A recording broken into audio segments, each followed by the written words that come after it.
After watching this week's Holograph. Now, please tell me how this made you feel, Cameron. Father was right. My God, what have I done? And Carlos? I want cotton candy now. Welcome to Super Chats. I'm Nick. Okay. This week, Bay had her 3D debut. V-Dere Redebuted, and AkioAIR seems to have fallen to pieces. Let's talk about it.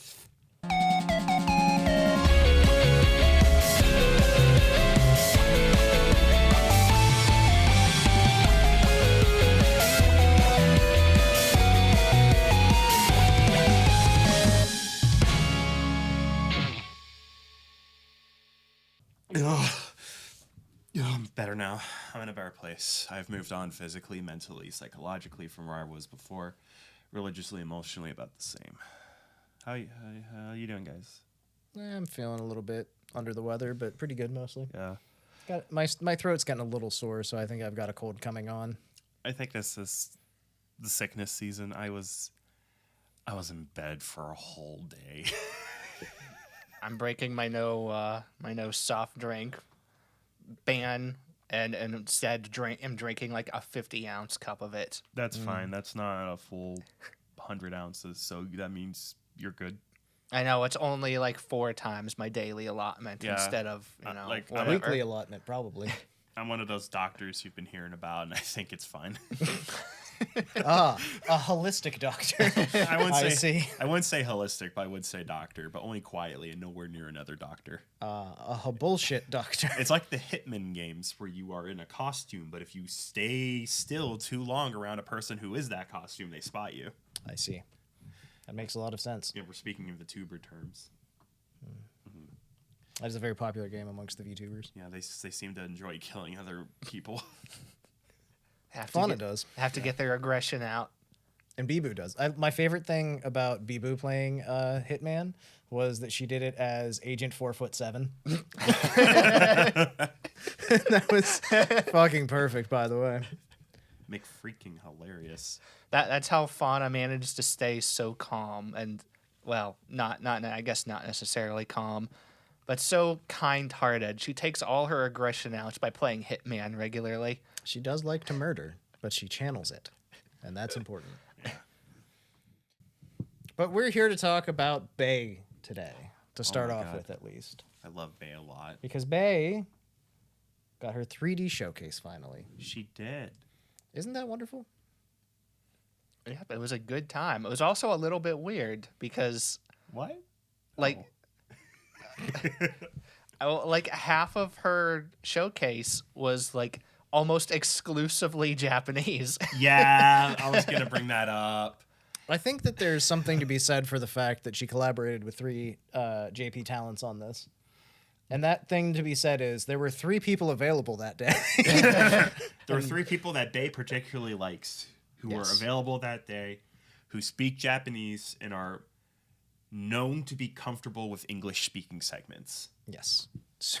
It was Subaru, of course, Fubuki, and Sora all together. Yeah, now, Subaru speaks enough English to get by. She can do a full English stream and make it. Fubuki does not give a fuck and will hang out with English speakers all day. She just has a blast doing it. I don't know Sora's reputation of English speaking, but it's clear she was having fun. Yes, she has come a long way with her English skills, especially in the last 2 years. And it really showed. There was one point where she got tripped up and couldn't remember a word. But aside from that, she was perfect. So. She's definitely by far the least comfortable with it. But I don't know. We've been seeing more of her in the English community recently, and it's been actually pretty nice. Yeah, I'd say Sora is probably better at English than Fubuki, but Fubuki has that natural riz that she just doesn't like. She can play off whatever. Yeah, Fubuki understands the human essence. Fubuki knows that at any point she can just go Burger Fox, and she's okay. Oh my God, that's what she says. Funny fox. Exactly. But or she'll just pretend to eat Bay because that's what she does. She's a chewer. And that was in a later stream. Bay actually said that's the reason Fubuki was there, because Fubuki was one of the first people, was the first Japanese talent to reach out to her directly. Aww. Because right before her debut, Fubuki was like, "Is it okay if I draw you and then pretend to eat you on my stream?" And then Bae was like, "Of course." And that was like an hour before Bae's debut. I So just wanted to be Vord. Mom, Fubuki vored me. The camera, Mom. I'm Voring down. God. But yeah, we should probably start from the start. So, Bae, first of all, was very public, extremely public about how nervous she was for her 3D debut. Mm-hmm. I'm talking like tweeting, "I am nervous." YouTubing, "I am nervous." Leaving a Minecraft collab, "I'm so fucking nervous for this thing. Oh my God." And she begins it. Nervous. Like, camera opens up, and first of all, right away, we see what might be the biggest 3D map we've gotten out of this yet. I think so. Yeah, it's huge. Like, she shows it in a PowerPoint on a review stream later, and it's like she is a dot and then roller coaster land. Yes, it is a theme park. Like, I am playing the hit game Starfield, and I look over from the planet I'm exploring and go, "Damn, that's a big theme park." Yeah. Yes, and she starts the stream on the ground in a dogeza. Full submission to the audience. "I am sorry. Yes. I have failed you. You have come to see my show, but it's but a sham." And she recovered, though. Yes, it was a very energetic start. She is screaming. She is on the floor. She is sorry. Yeah. She's doing her best. Give me space. She had like no time, apparently, because she knew that whenever the collaboration part happened and they played Rat Trap, that it was going to be a big thing. So immediately off the go, she's just like, poses, go. You got 1 minute. You have a literal minute. This pose. Got it. This pose. Ari did it. Next pose. Gotcha. Mermaid pose. Was this how she did it? I don't know. All right. What's next? Hurricane. Vroom. It was an excellent segment. She did the split. Yeah, she did. She did her She got best, really yes. far into the split. I think out of all of the members, I think she's made the biggest attempt yet. She is I'll give her that for sure. probably the most acrobatic in council. I could see that, yeah. Like, that girl does stuff. She knows how to move. She knows how to do the mermaid pose. Yes. So she got through her 1 minute of posing and then immediately through to Rat Trap. The Yeah. definitely not Mario Party board game of her, Fubuki, Subaru, and Sora. So already, interesting group. You know, I immediately raised a brow like, oh, this is going to be one of those Japanese streams that I've been warned of. Yes. So immediately it's like, okay, time to squint and guess what these funny words mean. I will give, and this was particularly funny to me, I give Subaru a lot of credit because she did not speak in Japanese, I think, at all. Yeah, Subaru was like on top of the game. She was like, I'm on an English-speaking channel, I'm speaking English. The cutest thing you've noticed is there's a lot of moments where Subaru repeated something English and then Japanese, and then you heard Sora go, oh. Yeah. Like, Subaru was there for everyone else's benefit. She was taking some of the flack off of Bae's back. Mm.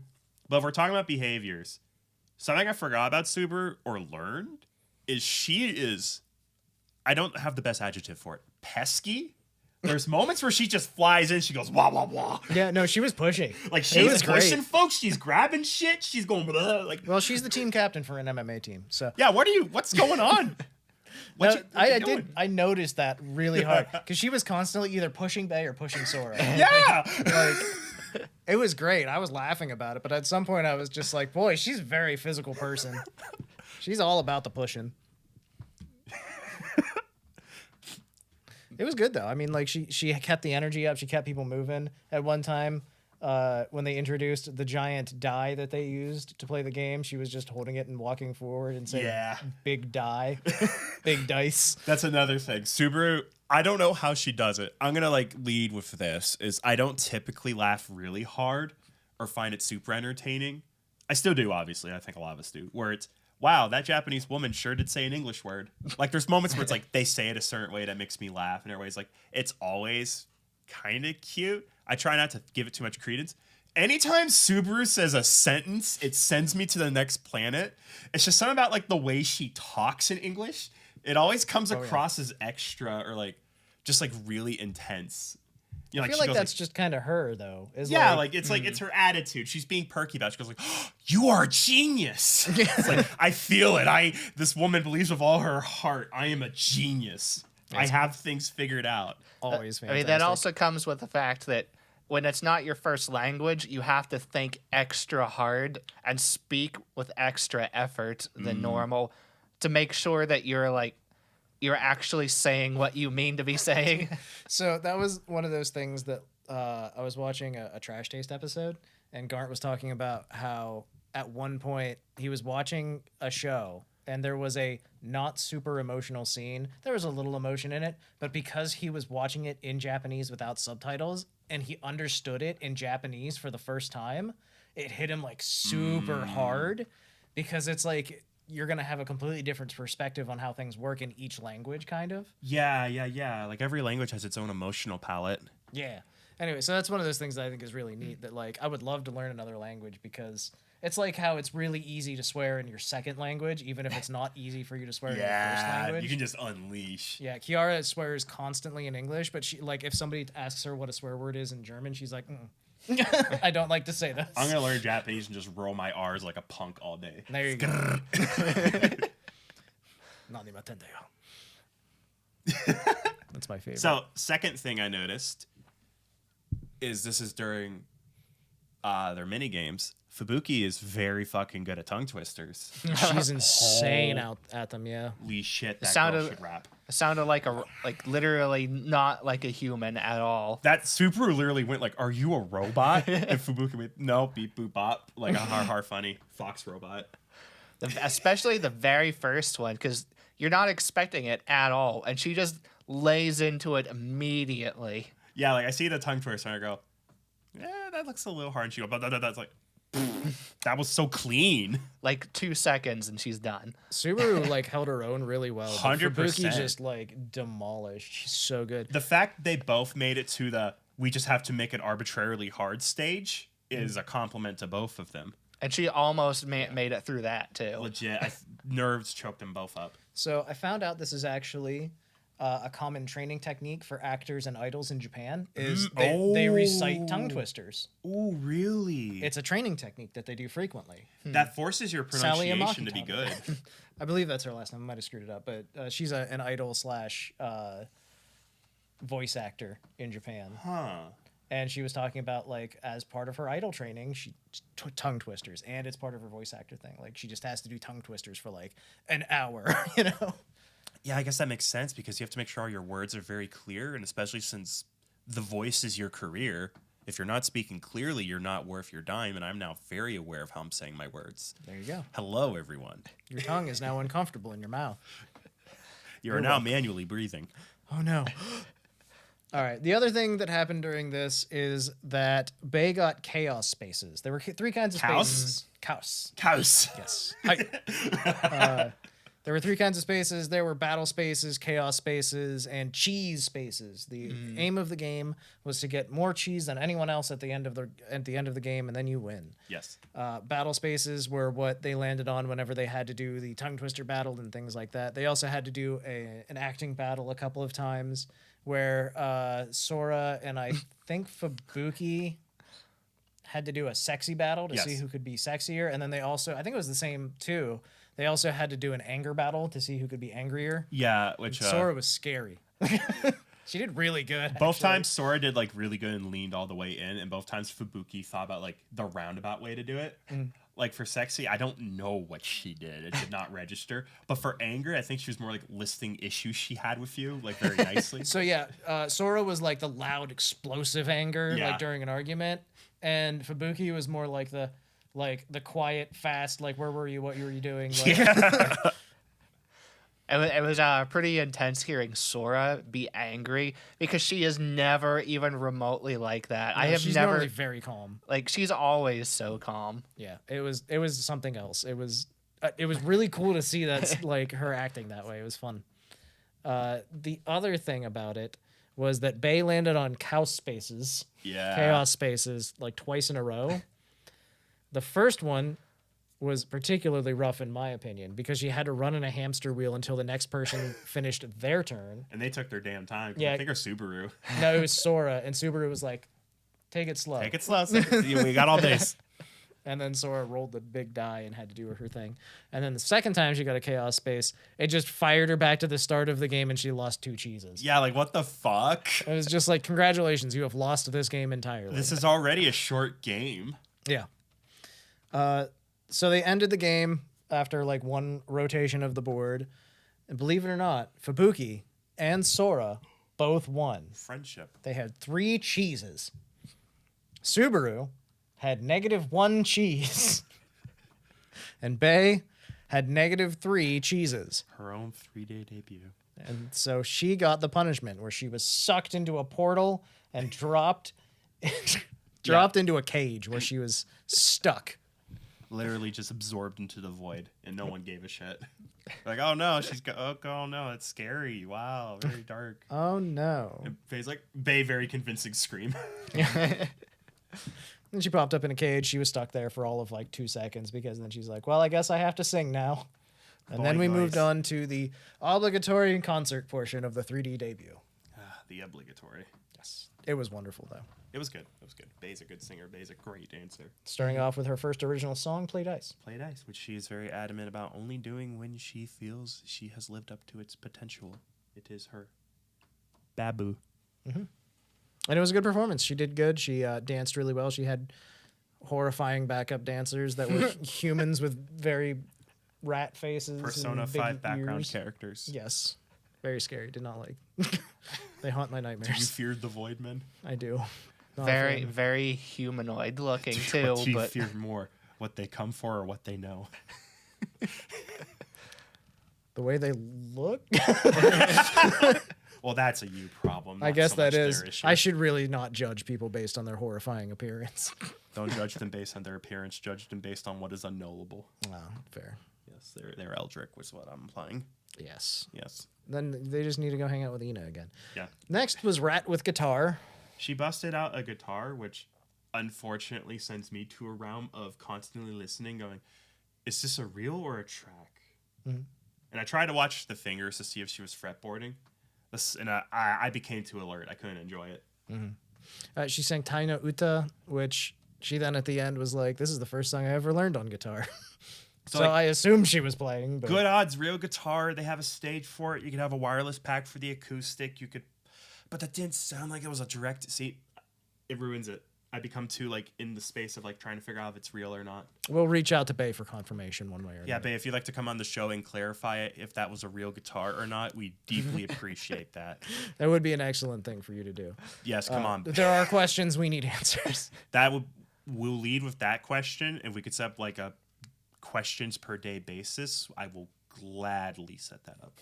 well, I know that I've watched enough videos of like musicians on YouTube to know that is a huge pet peeve for musicians is the amount of fake guitars that is used in music in the modern age. Oh, definitely. It's a total tangent, but like I have a band I really like, and every time they're asked to mime, they would always do something really fucky.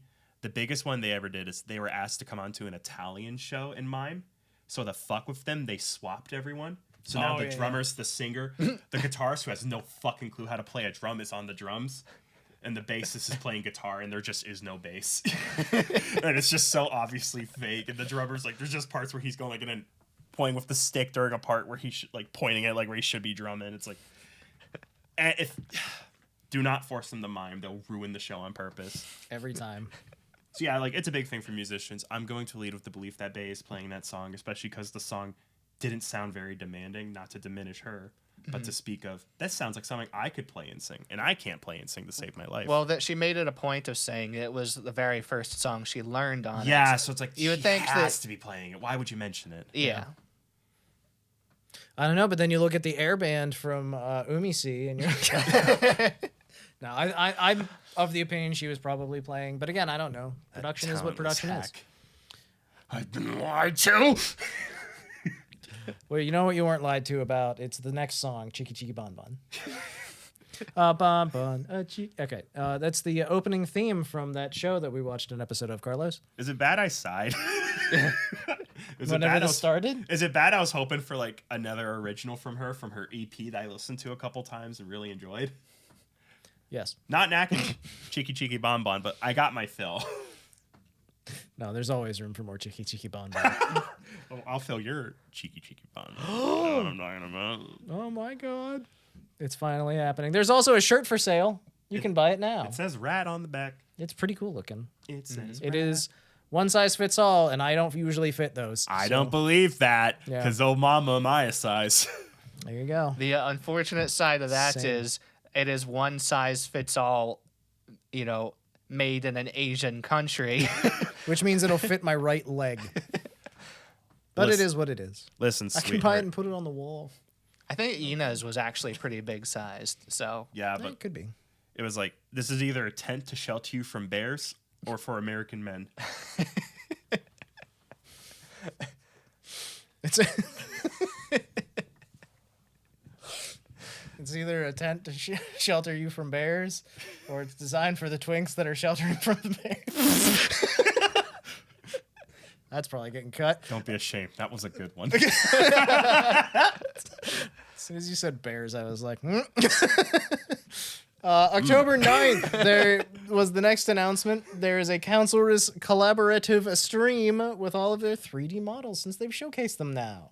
Yeah, that'll be fun. Because that's what we were missing. More 3-day streams to debut, to report on. Exactly. Now we'll have another one for next week. Oh, no, wait. Yeah, next week. Yep. So there we go. Stay tuned, folks. More of the same. We say not knowing anything about this and knowing that Council streams are usually extremely good. Oh, yeah. It should be really fun. I hope they cook again and act like they didn't. And finally, she finished off her 3D debut. Or not debut. Her 3D showcase. There's a difference. By singing The Hero, which is the One Punch Man theme song. From which season, Carlos? Season 1. There you go. I've never watched One Punch Man. I watched One Punch Man, for some reason I didn't recognize it. Well, let me rephrase that. I was drunk at a party and watched half of the first season, but I don't really remember a lot because I was drunk and at a party. You didn't get to where the story started. I didn't get anything. I don't remember most of it. Like, I don't remember what I did see. Stories by that dude, speaking of someone who's finished Mob Psycho and One Punch, is a lot of half a season going, man, it's funny that the scenario I presented is continuing as perceived. And then second half is like, but what if I change something? Which I guess describes a lot of anime and things in general, like vending machine. Like, I was reborn as a vending machine. Oh boy, 2 hours and 30 minutes about how much I love being a vending machine. But what if something happened to that? We watched one episode of that, Carlos and I did. And it was very good, and we both decided we were not going to watch more. There we go. That sounds accurate. I think that describes most anime, especially in that kind of like escapist genre. Like slime anime is like, oh boy, 2 hours and 30 minutes of enjoying being a slime. What if something happened to that? Right? Like, there's always a turn. There's always a twist. Yeah, like that's just storytelling, but I feel as though like in this specific instance, anime has a tendency to lean in the tropes that they find enjoyable, or even the inversion of said tropes. But they inevitably have to invert it even further because it has to be long. Do you know what my favorite trope is? What? Being $350,000 in tax debt. Nick, can you name one instance where this has occurred? I can name an instance that happened earlier this week. There's a new member of Vshojo, boys. And it's a dude. It's a man. It's a bro. It's a guy. It's a lad. But His name... But it's still Vshojo. But it's still Vshojo, not Vshonen. That's a joke. Get over it. His name's K9 Kuro. Oh, man. And he was in $350,000 of tax debt. So he quit his job and got a new one. He's just like me. For real, for real. Fellow king. In case you haven't been following this news, the new member of Vshojo is, as we said, a guy. He debuted this past weekend. It was a really cool debut stream. He more or less immediately followed this up with a couple other streams and was talking about how one of the big reasons he switched positions from another company is he was in $350,000 of debt for his tax practices or malpractices, as they might be. And it was Vshojo that helped dig him out of the hole. Yeah. He was talking to Mousy about it, apparently. And Mousy, being the wonderful, kind, charitable person that she is, was like, oh, I got a guy for that can help you. And then she linked him up with Gunrun. And Gunrun, as I know him, is the CEO of Vshojo, I guess. Is that correct? I have no idea. John who he is. Shoujo. Yeah, I believe Gunrun is one of the leadership roles of Vshojo, but I'm not 100% positive on that. We might need a correction down the line. It's just that where he was at before apparently did like nothing to help him. Yes. So yes, he is the Vshojo CEO, by the way. Gunrun is. So Gunrun basically spent the next several months working with him and making sure everything made sense to him, and got him to a point where now he's actively got most of his situation figured out and is being addressed if it's not already settled. In the green. So at the very least, that's pretty wicked. And that was like, he was not a talent at Vshojo. Gunrun, the CEO of Vshojo, owed no fealty to this man. Did not need to represent nor assist him in any way, and still out of the goodness of his heart was just like, yeah, sure, let's get you fixed up. And this is what's called poaching. This isn't what's called good things come out of those who offer kindness to others, generally speaking. So K9 Kuro has now joined Vshojo. That's the long and the short of it as far as reasoning that we've been presented with. Past that, as a talent, he seems pretty good. He's entertaining. He's off the wall, goofy, kind of fun, you know? he knows exactly what he's doing. He's got a lot of experience in the VTubing space. He's spent a lot of time being an entertainer. He's got a good personality for it. And he definitely is not just talented, he's also skilled at it. He has worked on it. There was a really cool debut lore video that was obviously a lot of work put into it. It was high quality, very nice. He's got a stitched up body with tattoos and scars. There was a whole thing about how there was a companion character named Shiro, because Shiro means white in Japanese and Kuro means black in Japanese. You might know this same thing from Shirakami Fubuki and her alternate persona, Kurogame Fubuki. That's a rather common thing, as it turns out. My mind might be blown. There was a... You know what? Let's not get into the fact that there once was an anime I watched where there was a character named R and another twin character named L. And the joke therein. K9 Kuro is 23. Straight up just was like, hey, I'm 23 years old. British Filipino. Ex-Osu player. LoL player. Valorant player. Oh, Valorant. Yeah. And this is where I stopped watching because I was disgusted. League. This is where I really caught on. He's like, hey, I'm an ex-Osu player. Also, my wrist is now permanently in pain from playing too much Osu. I'm like, I remember that. I stopped right as my wrist was starting to become uncomfortable all day, and I realized I should probably stop. There you go. Aged out of Osu at 23, apparently. It's like high impact sports. I mean, I'm sure you two have probably not looked at a whole lot of Osu players before. So, question though, like, could Osu be adapted into a competitive like esport style thing? It has hyper competitive tournaments already. Okay, excellent. Follow-up question: does the Ohio State University have a team? Because Osu would be my favorite thing ever to happen. I don't think so, but I believe last time I checked, we have reached a point where if you Google Osu, the game comes up now instead of Ohio State. Okay, that's awesome. I used to look up Osu all the time, actually, because I used to play it quite a lot as well. Ohio has never been as- eliminated. Yeah. It was their entire identity. They were good morning in Japanese. But you do you do in fact hardcore age out of Osu. Yep. Because the professional top 5 players of 5 years ago are now in like the top 10 to 20 because they could not keep up with new players. Yeah, at some point, with a purely reaction-based game like Osu. Yeah. And if you also notice, every once in a while, you'll see some of the old players, they will gradually start wearing wrist braces when they play. Well, most of the Osu players that are like hyper-competitive and really good don't use a mouse. They use tablet. The tablet, yeah. which is something that I always wanted to try but never got the chance to. I have one. I don't think I'm as good with it as I am with the mouse, but I was getting almost to the point where I was the same with both. But it's hard to get used to. Gotcha. It's really hard. That makes a lot of sense. It's one of those things wherever you get a new tool for the same job you've been doing forever, and then suddenly you have to relearn it. It's like, whenever you spend years editing in Premiere, and then suddenly you only have access to DaVinci, for instance, as an example. Specific.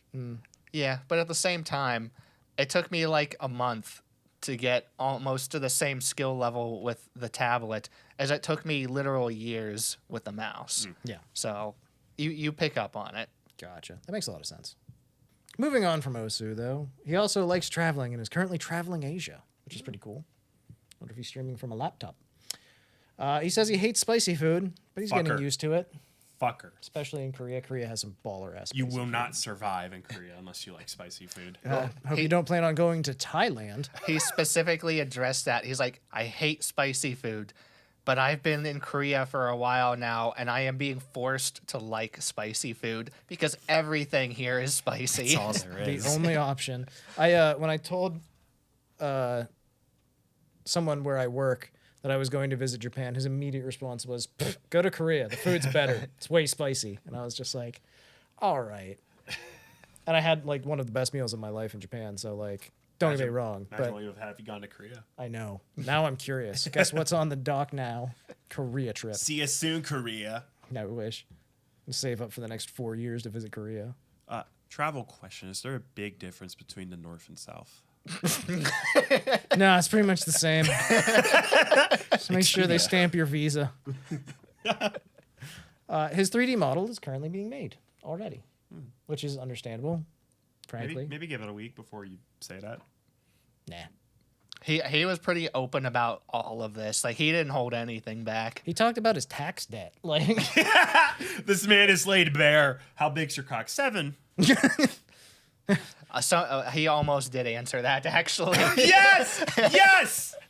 yeah, he was asked that directly by Chad, I believe, at one Should point. have told us! He started to go into an answer, paused, and then moved on and didn't acknowledge it. So here's the fun part. I watched the stream as it was happening, but I was also playing Counter-Strike 2. So I was like vaguely picking up, and somebody was just like, "How big's your cock?" And he was like, Did Counter-Strike say that or the VTuber? I'm just like, "What's happening?" Like, Terrorists win. 6 inches. oh, yeah, okay.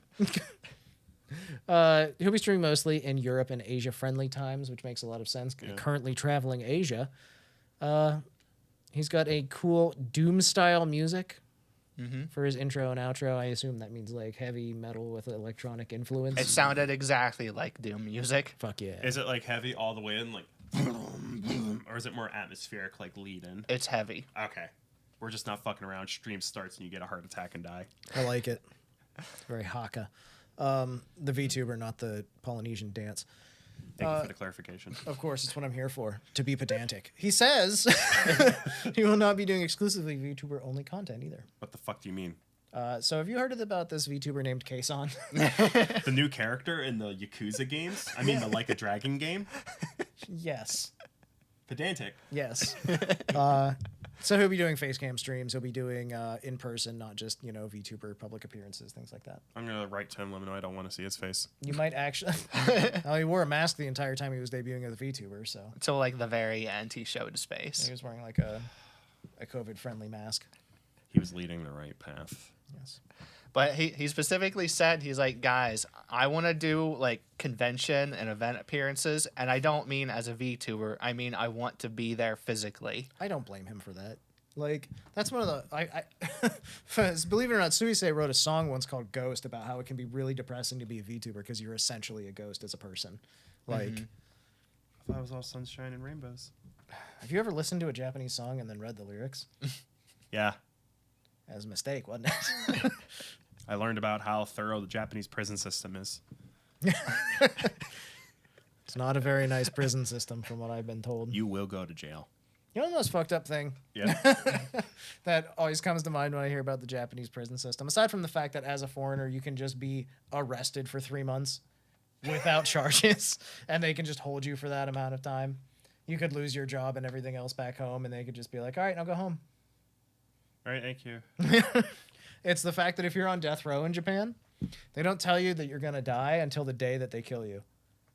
That's fucked. They just someone comes to your cell every day and says, it's not the day. Oh, but you at least know it's gonna happen. Yeah, and then they come there. Well, you know it's going to happen the day that they show up for you and they say, come on. So every day you have to be like, is tomorrow the day I die? It's pretty fucked. Then again, they're on death row, so. But also, Japan has a 99% conviction rate. We can go into this all day. Point is... Wow, let's talk about... Hey, Nick, are you going to move to Japan? I think that'd be a good place for you to go. Every time I told someone I was visiting, they were like, are you going to move there? And I'm like, Japan's a beautiful country with wonderful people and a fantastic culture, and I love it a lot. But also, there's some really scary parts of Japan. Japan has two faces: Microsoft bin blows and xenophobia. Yeah, believe it or not. If you're there, you're either in the current modern age or you're actually 1,000 years in the past still. That's how it goes, man. You just got to be realistic with your expectations. It's a good thing our country, the USA, is nothing but modern and fair. Yeah, sure. The point is, if you're going to visit somewhere, learn a lot about it and not just the things that are good about it. Be prepared for what can happen. And if you go to Japan, for the love of God, if you are on any psychoactive medications, triple check that they're legal there, because you will go to prison. If you have anything that has amphetamines in it, that's a prisonable offense. It does not matter what the dosage is. And Japanese medicine's weaker in general, I heard. Yes, it is. I had to get cold medicine there, and for an equivalent dosage of a single pill here in the U.S., I had to take 3 to 5. So that says something about one of the two countries, and I'm not sure which. And the funny thing is, the only thing I can think is this is so that like children don't think it's candy and overdose, because like they say on the package, take 3 to 5. Like okay, so like they're already like, yeah, we know weak shit. Yeah, like the dosage that you end up taking is the same. You just have to take more pills, and I can only imagine it's in case like a kid starts eating them as candy. That's the only thing I can come up with for a reason. Yeah, I can't argue with it, because the only other thing I could possibly argue with something cultural I don't know. Unless they're also just accounting for like really small framed people living there that would not want to take as big of a dose. I suppose that is true, because there are a lot of small people in Japan. Makes sense. Hey, what were we here to talk about? Let's talk about some re-debuts. I love re-debuts. Yeah, especially the ones that you put in the notes. Yeah. Let's talk about the V-Dere Redebuts that happened this week. Dere's a word I know. Yes. What does it mean? Oh, no. I wanted to watch these so bad. I had time to watch 1.5 of them. I watched as much as I could. I definitely watched at least 2 entirely, then I picked up bits and pieces of the other 2. What day were these? Ooh, that's a good question. Wasn't it like Saturday, maybe? I think it was Friday. Friday. Okay. Yeah, that's Friday. Because Saturday was Kuro. Yes, that's right. So this was on Friday night. So Saturday I was in a city. Friday I guess I don't really have any explicit excuse. Sunday I was bedridden. Fair enough. So it's like I missed on Friday, and then it's like Saturday can't catch up. Sunday, who are you? Where am I? And I'm gonna make it. Oh, V-Dere. Yes, V-Dere. They got new models. The new models are really, really nice. Their older models were serviceable and good, but the new models are really, really nice. There's a lot more movement. Yes, exceptional. There's a lot more movement. The art is much higher quality. They're just, in general, really, really nice models. We started off the evening with the Dere Elia Stellaria. I don't know if I'm pronouncing Elia's last name correctly. The important things to take away from this are that she is not a goose. She is an angelic messenger. Good, I was not led astray.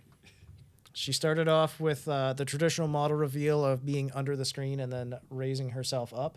She has a couple nice buns on her hair and some braids on the back of her head. She has the like silver gray hair. Just in general, really nice. Big purple eyes. she did a little gaming to start off. She gamed in British. I know, terrible disappointment. But it was a Pokemon style game where she wandered around, and then it became like a dating sim for 5 seconds, and then it was back to being a Pokemon game, and it looked like a Game Boy Advance Pokemon game, like exactly 1-to-1 kind of. Sprite. Oh. Yes. There was a whole bunch of really cool stuff during this debut that I didn't really get to watch a lot of, unfortunately. I started watching this live with Airi Viridis, the next person, and I just kind of missed out on a lot of Elia's stuff. Elia is number-wise the biggest in the group, so that's, I assume, the reason they started with her. Makes a lot of sense. But in general, the numbers for this stream were really good for everyone. That reminds me, small tangent. Mm-hmm. So, you know how I knew that Kuro's debut was starting and how I caught it? How is that? I went to Twitch and I opened up Filian's stream. Oh. And I was going to watch Filian. And then I was 5 seconds into Filian's stream and she opened up Kuro's debut and started watching it. Hell yeah. She's a furry of taste. So I'm like, oh, well, I guess I'll just actually go to his channel and watch it then. There you go. Don't watch the reactions. Watch the real thing. So yeah, that was Elia Stellaria's. I like her. She's a sweetheart, is what she is. She ended her stream by doing some green screen stuff so that people can make reactions and memes out of her, which is always really good. That's exactly the moment that I showed up, was when she was doing green screen stuff. I caught like the last 5 minutes of her stream. I have no idea who you are, but I will gladly green screen you. Yes. I learned how to do that recently, so be careful out there. I'll green screen you. You think you're safe? You think just because there's no green screen behind you, you're safe? Through the power of AI. All right. Next up was Airi Viridis. Speaking of green, she is the yandere. She really likes to do ASMR. Carlos, Interesting. do you have feelings about this? I might be looking your channel up later. There you go. Yandere does not particularly amuse me. Oh, you but mean a soft-spoken green-haired girl? Is the man? I love Airi Viridis. She started off with a jazzy song. It was really fun, really good. Great way to start the experience. And then she had everybody that was watching sign a nice little contract, just dedicating yourself to her. You know, she has a really cute room. Don't worry about the contract. Cool. I have in the notes that she likes to eto, because that's her replacement or filler word. Mm-hmm. She etos quite a lot. She also provided a pamphlet of useful information, like her Oshi mark, her likes, her dislikes. She doesn't like bugs. Now you know that. And then she... Okay, have you ever heard the realistic door knocking sound? Yeah. Yeah, and it sounds like it's actually someone knocking on your door. She used like that sound and sounds that are similar to it like 40 times during this. And I'm sitting there at my desk, and every time I'm like, God damn it. But she had a little scene that she played of like her breaking into your house and being on Dare about everything, of course. And then she showed off the dating sim that she either made or had made. I think she said she made it herself, but yeah, I'm not 100%. as I was skimming her video, I recognized the font. It is most certainly made in Visual Novel Maker. 100%, I would imagine. It is a visual novel. Yeah. It's called Dating Airi Viridis. Oh, wow. When's it hit shelves? It's already out. It's partially voice acted by her, and you can play it now. It is available. Oh, can you die in it? I imagine I would hope she's so. a yandere. That seems to be a part of the experience, you see. She also did the same thing where she went through all her expressions and showed everything off about her model and was like, here's my toggles. She showed her toggles. And then finally she ended the stream. By the way, the entire stream in like perfect English. She was just like, by the way, I also speak Spanish and German because I'm from Germany. Oh, you're one of those. And also Spanish is my second language. English is her third language. And imagine after you learn Spanish and German, which are both have different root languages, English is just like figuring out where those two click. Yeah, they're all Romance languages, I think. They all have root in Latin, so... You're right. German just takes a more extreme turn. The only thing that'd be missing from her root would be actual like Old English and the languages that came from it. Flemish. Yeah.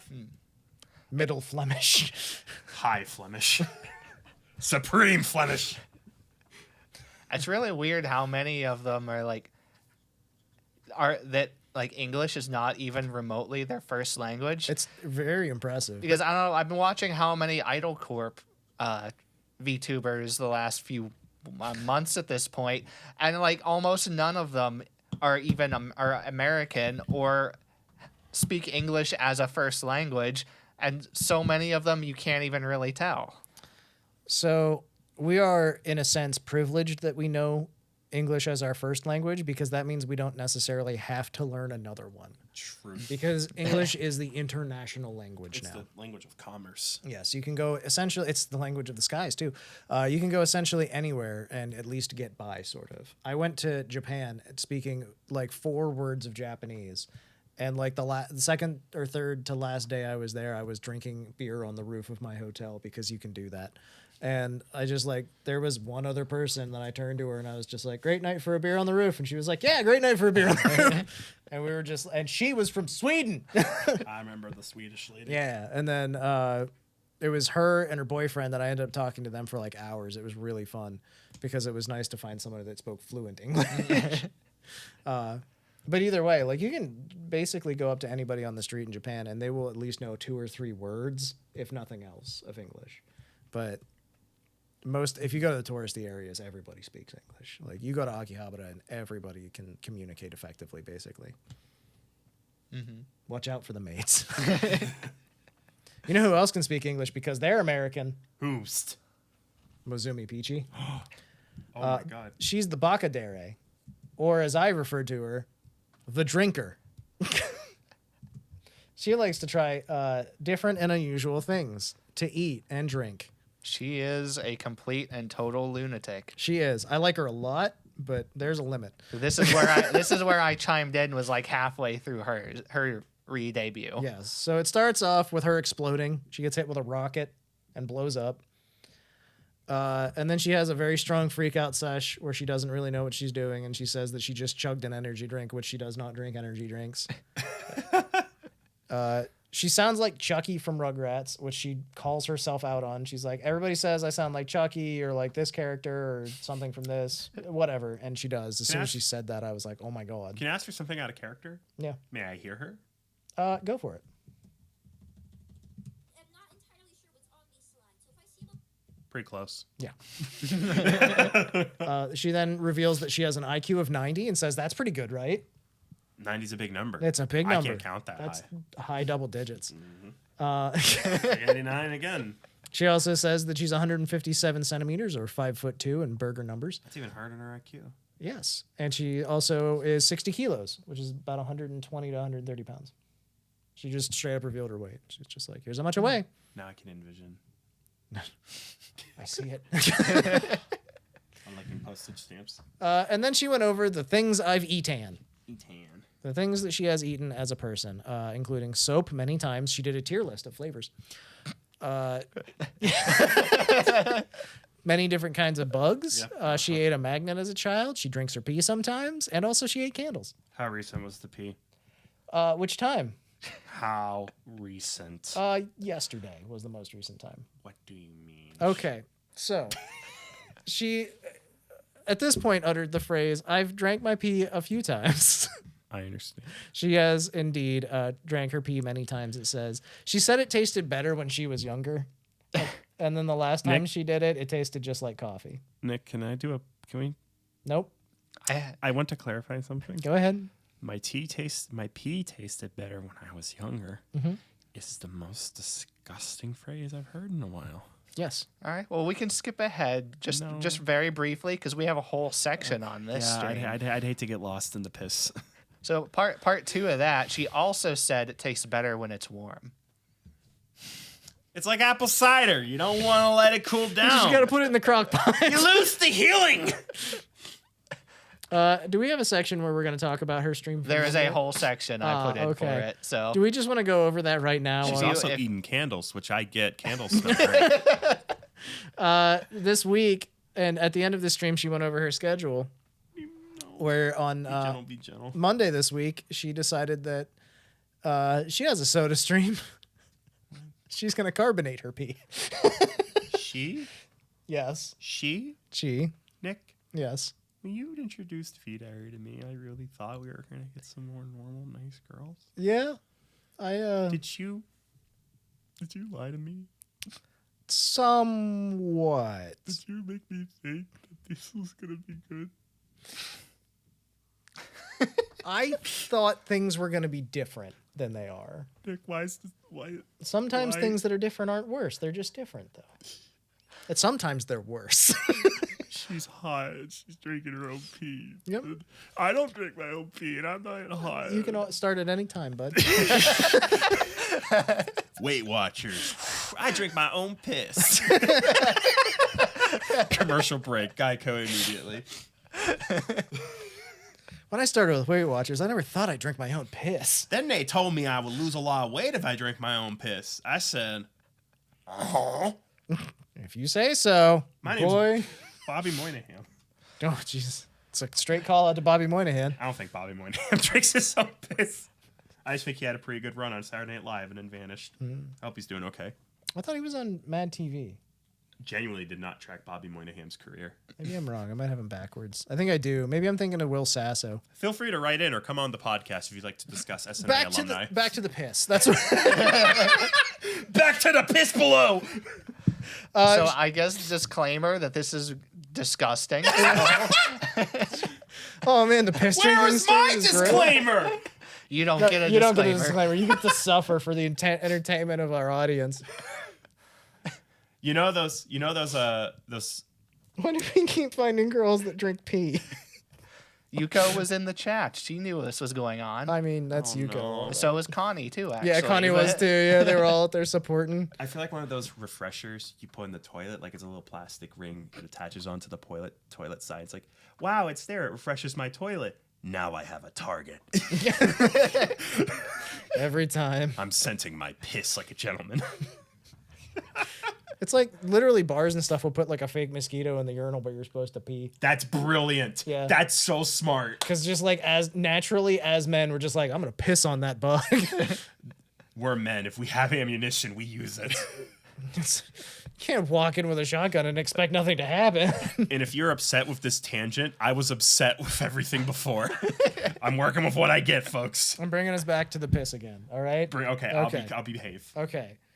This was supposed to be a hand cam stream. It was not.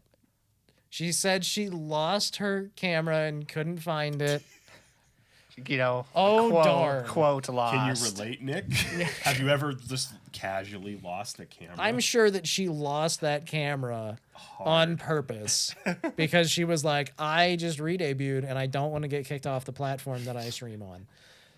She still showed update pictures as things occurred. She said, I don't have a camera inside of me. Well, maybe I do. My mom is a government agent. She's also said in the past that her mother is very well trained when it comes to using firearm devices. So there you go. She showed her new merch as well. And that's a good point. She stalled for like half the stream herself. She really didn't want to do this. I liked when she was finally getting ready to go and pee in a cup. She was just like, I drank a lot of water this time, so it's better than last time. I'm just like, what is happening? So spoiler, it was not better than last time. It looked like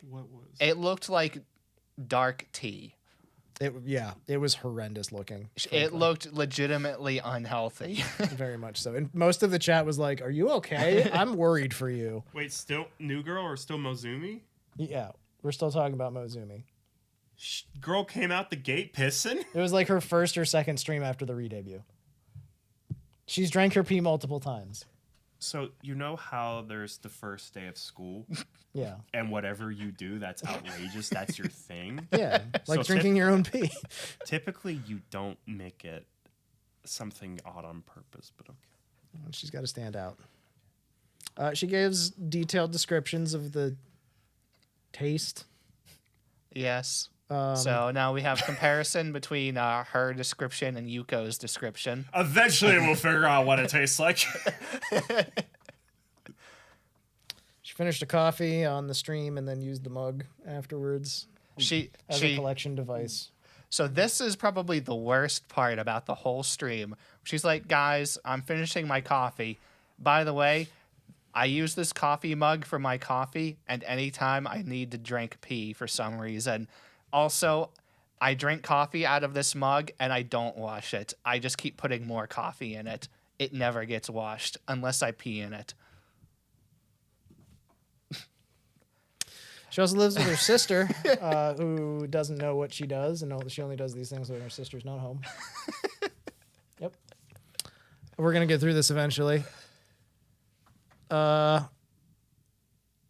She carbonates it. She did not clean the soda stream, so it was covered in dirt. But she carbonated it. Yeah, the soda stream came out of her garage, and she decided not to clean it from the garage before using it, apparently. Yes. Believe it or not, was not a fan of the taste after carbonating it. She said it made it much worse. You introduce air bubbles, which actually sharpens the flavor. I don't think you want to sharpen what's left in there, girl. That's exactly what she said, actually. Yeah, that's how air works. That's what it does. And she even had to water it down because she had to fill the whole soda stream bottle. That's what she had to do. I want to point out I did not watch this stream. She should have added honey to it. I watched part of the stream and got so grossed out I She left. should have added honey. I would have complimented the flavor. Maybe some chamomile tea. She, Pee. well, it's okay. You might, Human urine. you can get a second chance because at the end of the stream, she said, "All right, guys, future streams, I'm gonna be eating scorpions and a fetal pig at some point." Okay, the scorpions, I get. What the fuck? Is she an alligator? She's fucking odd. Is she like a golden retriever that you leave alone too long and starts eating the weird stuff? Yes. I don't know. This was weird. By the way, I wanted to like her. Here's the weird thing. I still do kind of like her a lot because she's super entertaining. That's because you squint. It's Kiara. Well, fair. But I can't go back to some of... There's certain streams I will not watch from her is what I've learned. I mean, let me get this straight. I love you. You have a type. Stay away. She's dangerous. No, she really likes me for me, dude. I'm telling you. You take her to the Valley Dairy and she starts eating the creamers and jelly packets. The fucking Valley Dairy. Way to tell everyone exactly where we are. Ay.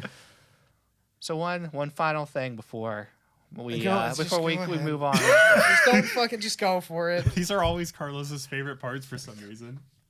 Carlos This is only the second time, okay?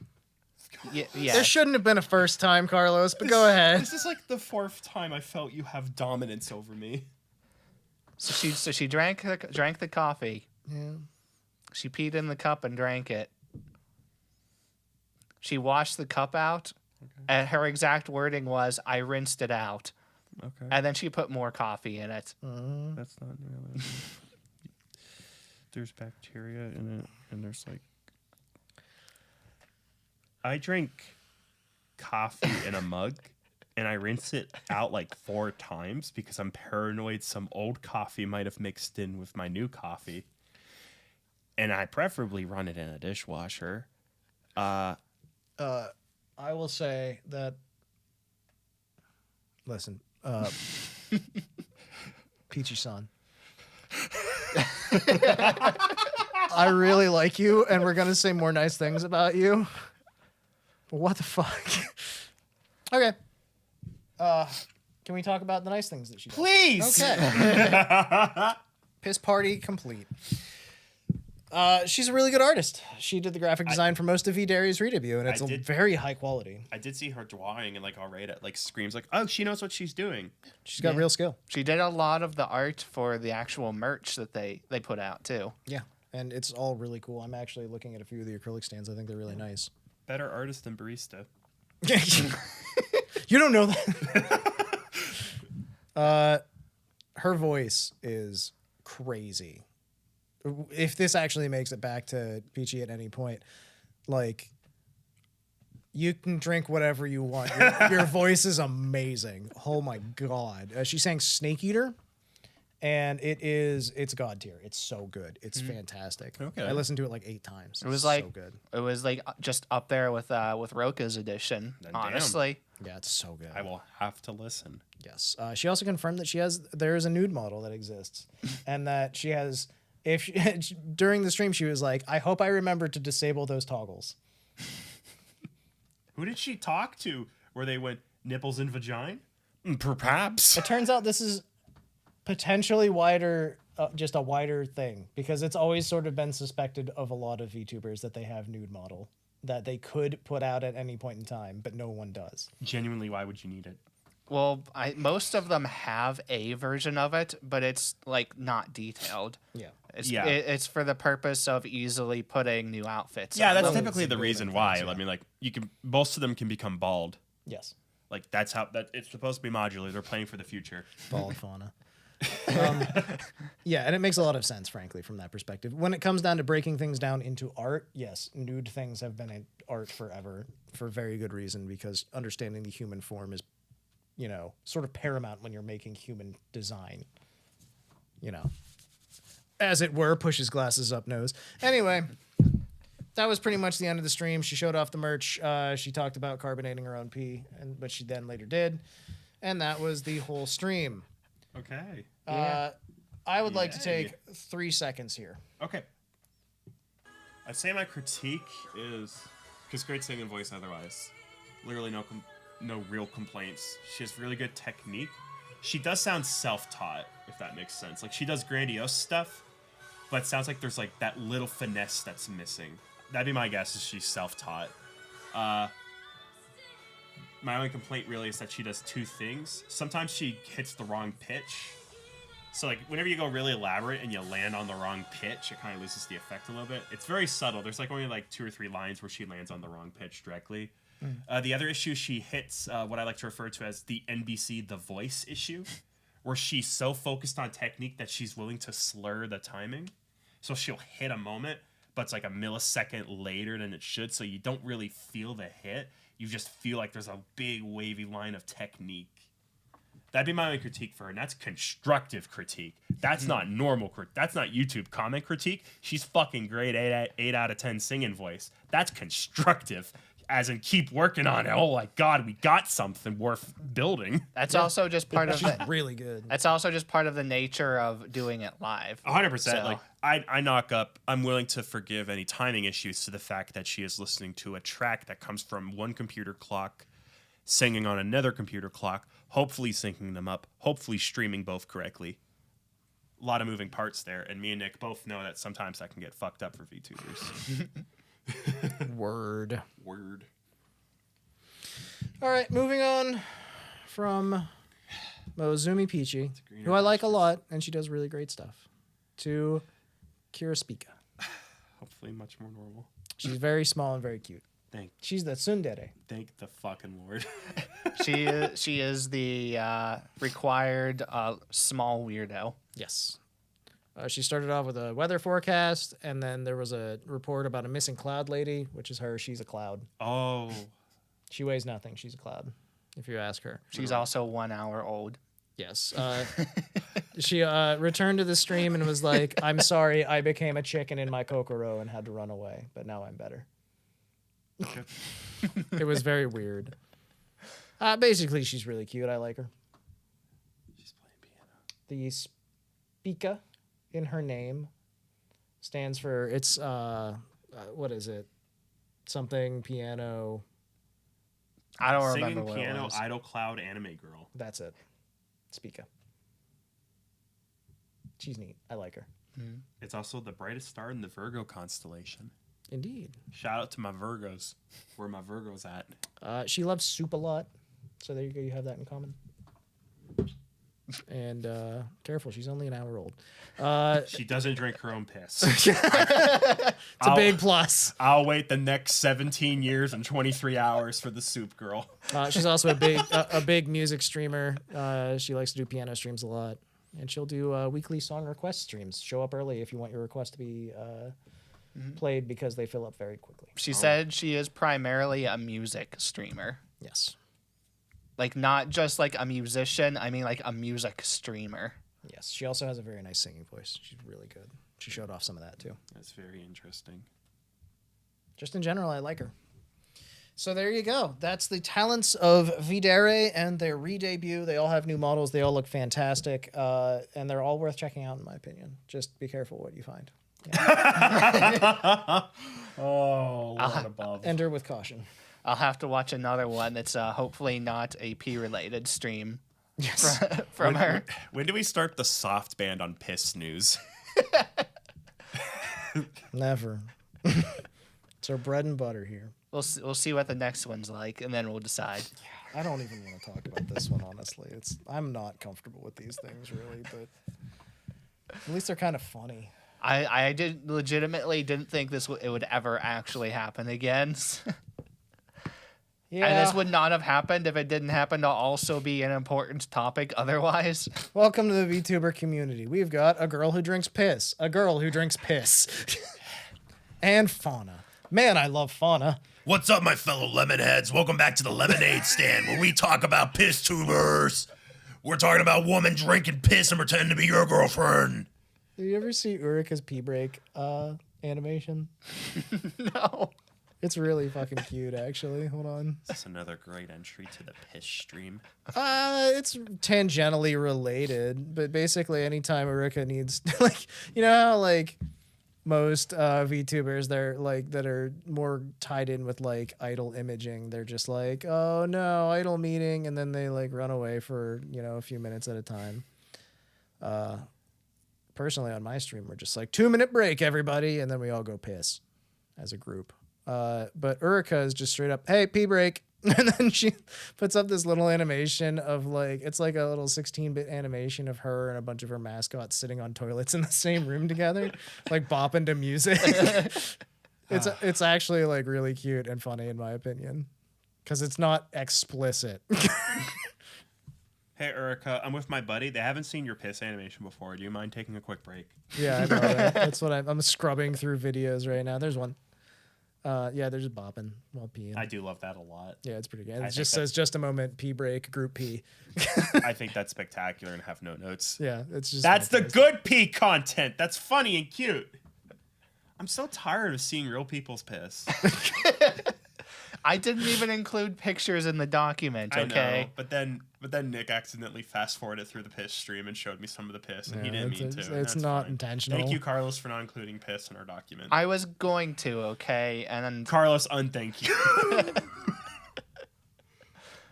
He didn't. At the end of the day, he didn't. There was also a stream that Ulrika did recently where she was just like, Camp Counselor Ulrika sits around the campfire with Let's everybody. gather around the campfire. Plays guitar, and she just played guitar. It was pretty great. see, even when I shared it in the Discord with you guys, I did. spoiler I saw tagged it. it for you. Which So I was stupid and fucking clicked. I clicked on the spoiler tag and never unclicked a spoiler tag faster in my life. Yeah. it just looks like tea, okay? It looked like somebody fucking somebody grabbed the hex code from the fucking P on Twitter, and they were like, this girl needs a doctor. The color of it registered as red in hex code. And they're like, I've never seen something like this. Like, oh my God. Can we please stop talking about P? Sure, let's move on to gentler subjects. I Yeah. guess gross tag is now over. Yeah. Maybe, I hope. Skip to this And now time we're just code. on like disappointing sad news. AkioAIR has been fucking up, guys.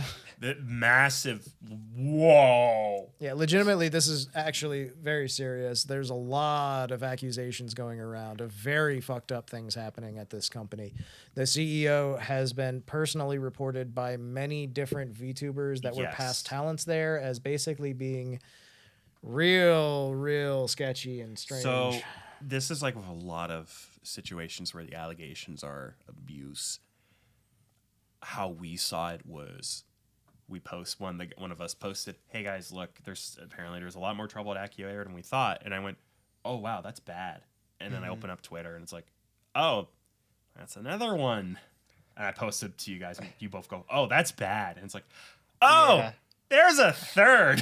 After I saw like so many of these actually. Yeah. from the first couple that I saw, I was like, okay, this is a really bad look for the company, but it's still in the territory of it's potentially just people overblowing what's really going on versus the company, and they're clashing and both making things worse. Yeah, But one report is an incident. 2 reports becomes a pattern, and then 3 reports, it's like, okay, there's yeah. definitely something happening. by the time we reach the 3rd or 4th one, I'm like, okay, this is beyond the point of angry ex-talents venting, and this is like people agreeing upon each other that the company is royally screwing up and has been for a long time. Very much It so. goes from like, hey, I had a fucking bad experience. Another person went, I had a bad experience that overlaps with this pattern behavior. I also had a bad experience with this pattern behavior, and all of our experiences are unique and terrible. That kind of confirms without a shadow of a fucking doubt that, like, oh my God. And they all name the CEO of the company directly and by name. So I remember 1 or 2 of them even specifically mentioned that it was the CEO, and they made a point of saying it was not the management. Yeah. It was the CEO specifically. Yeah. It seems to be the overriding issue. Even coming back to the controversy we saw a few weeks ago with a talent known as Nophilia, who was reported as being underage, even though it directly said in the contracts when they were recruiting that they would not hire anyone under the age of 18. There was a big, long thing that happened with this, and what it comes down to is at least one of the reports from an ex-talent at this point specifically says that management was against hiring this person, but he overrode them because he was the CEO and said, we're going to hire this person anyways, Yeah. despite objections. And that obviously turned out to be very controversial. There are several things specifically regarding her that I wanted to mention. So first of all, she said that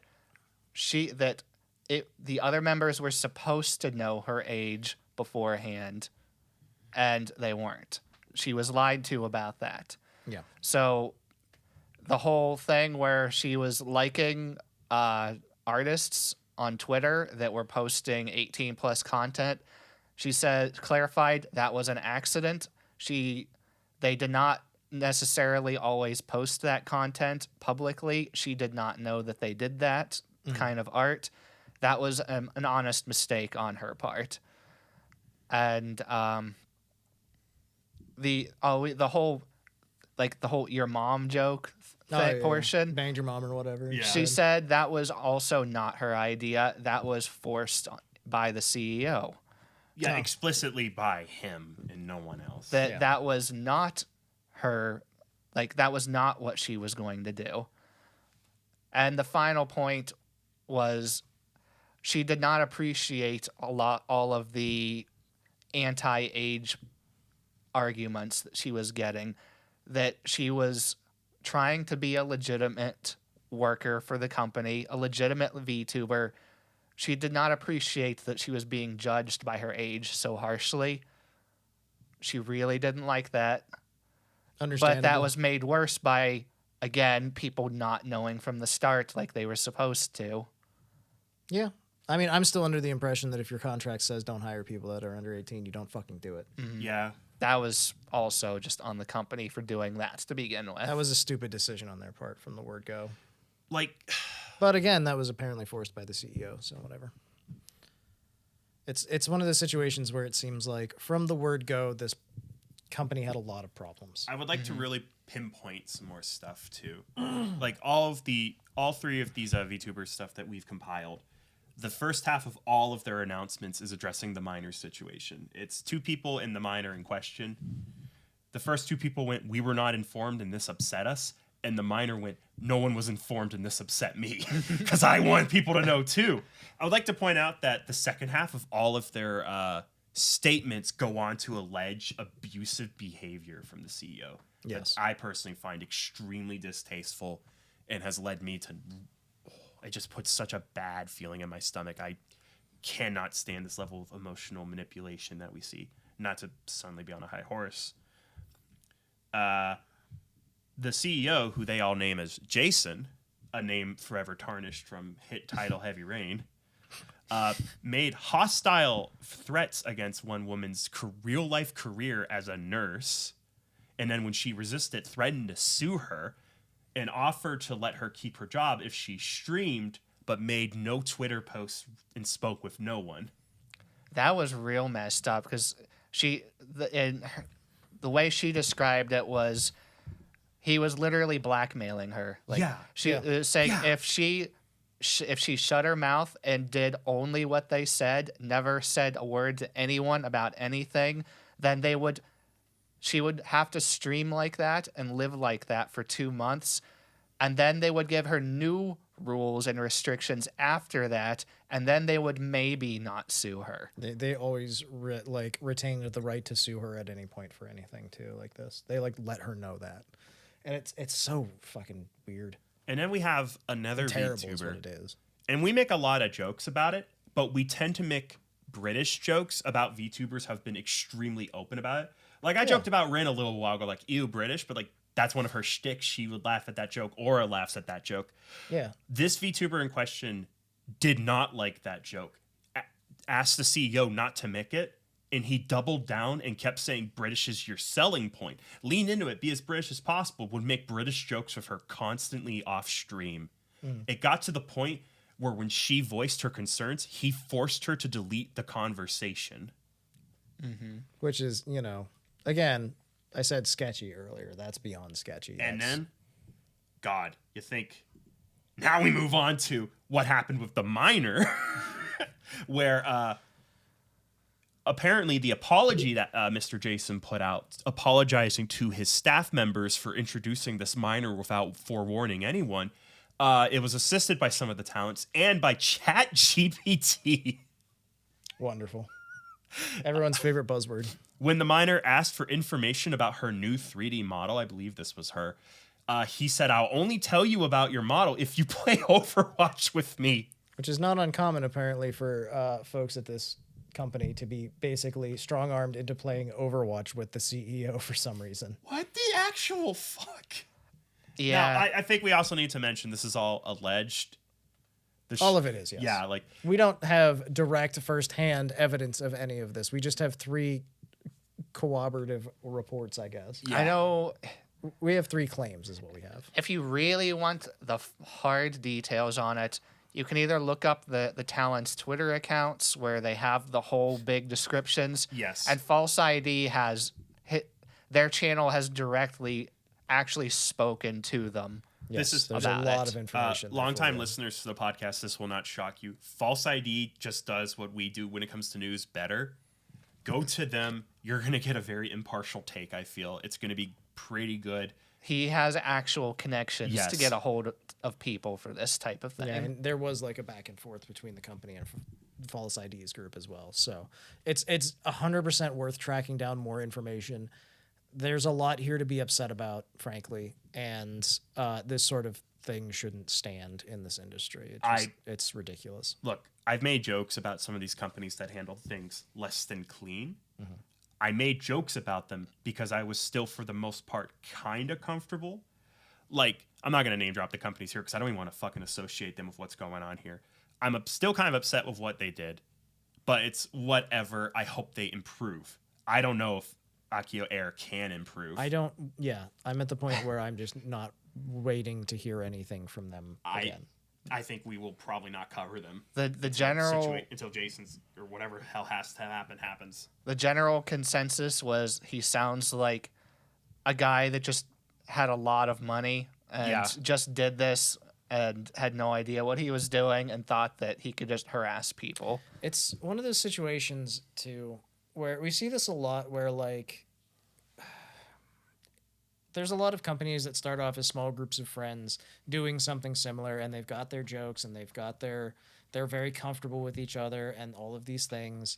And then as they grow bigger, they don't necessarily adjust their culture to be suited to having new people in their group as the company grows. People that are not friends. Exactly. I don't know if that's the instance here, but this is what the parallel that draws in my mind is there's a lot of companies that they find success very quickly, they grow very quickly, and the core group that started it is still in control of everything, but their culture is not a company culture, it's a friend culture.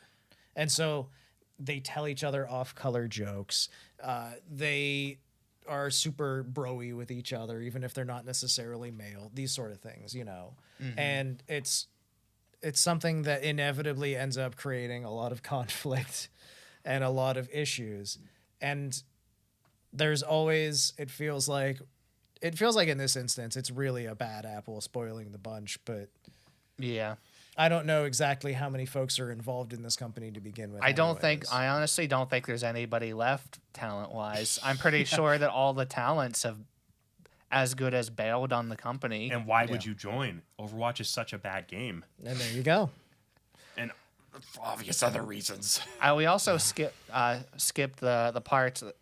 I just remembered right now that I think it was Nophelia. It was one of them that mentioned anyway that the company was selling their merch without their permission and keeping all the money, and also not paying the talents like at all. What? What are they doing it? Why? Yeah, what is the point of being part of a company if you're not being paid by the company? That's literally why. Like, oh my god! Wow! Not a good look. That's why corporations like this, in an ideal sense, not obviously in this sense, would exist to begin with, is so that the talents have a steady and reliable stream of income. Because starting off as a talent in any industry can be very difficult, especially financially. That's the reason a lot of people go the corporate route, is because you have a reliable income. It's security. Yes. And it's not even that they were missing something. They were supposed to have been getting paid for all of this, and they just weren't. Yeah. So there's just a lot going wrong, is what it sounds like at this company. No matter where you come from on this, at this point we've got 3 people speaking out about it. You definitely have to listen and see what's going on here. We obviously, like we said, watch the false ID video, read the direct reports coming from the talents themselves, and come to your own conclusions on it. That is the best advice I could personally offer. Yeah, because all of this is just alleged.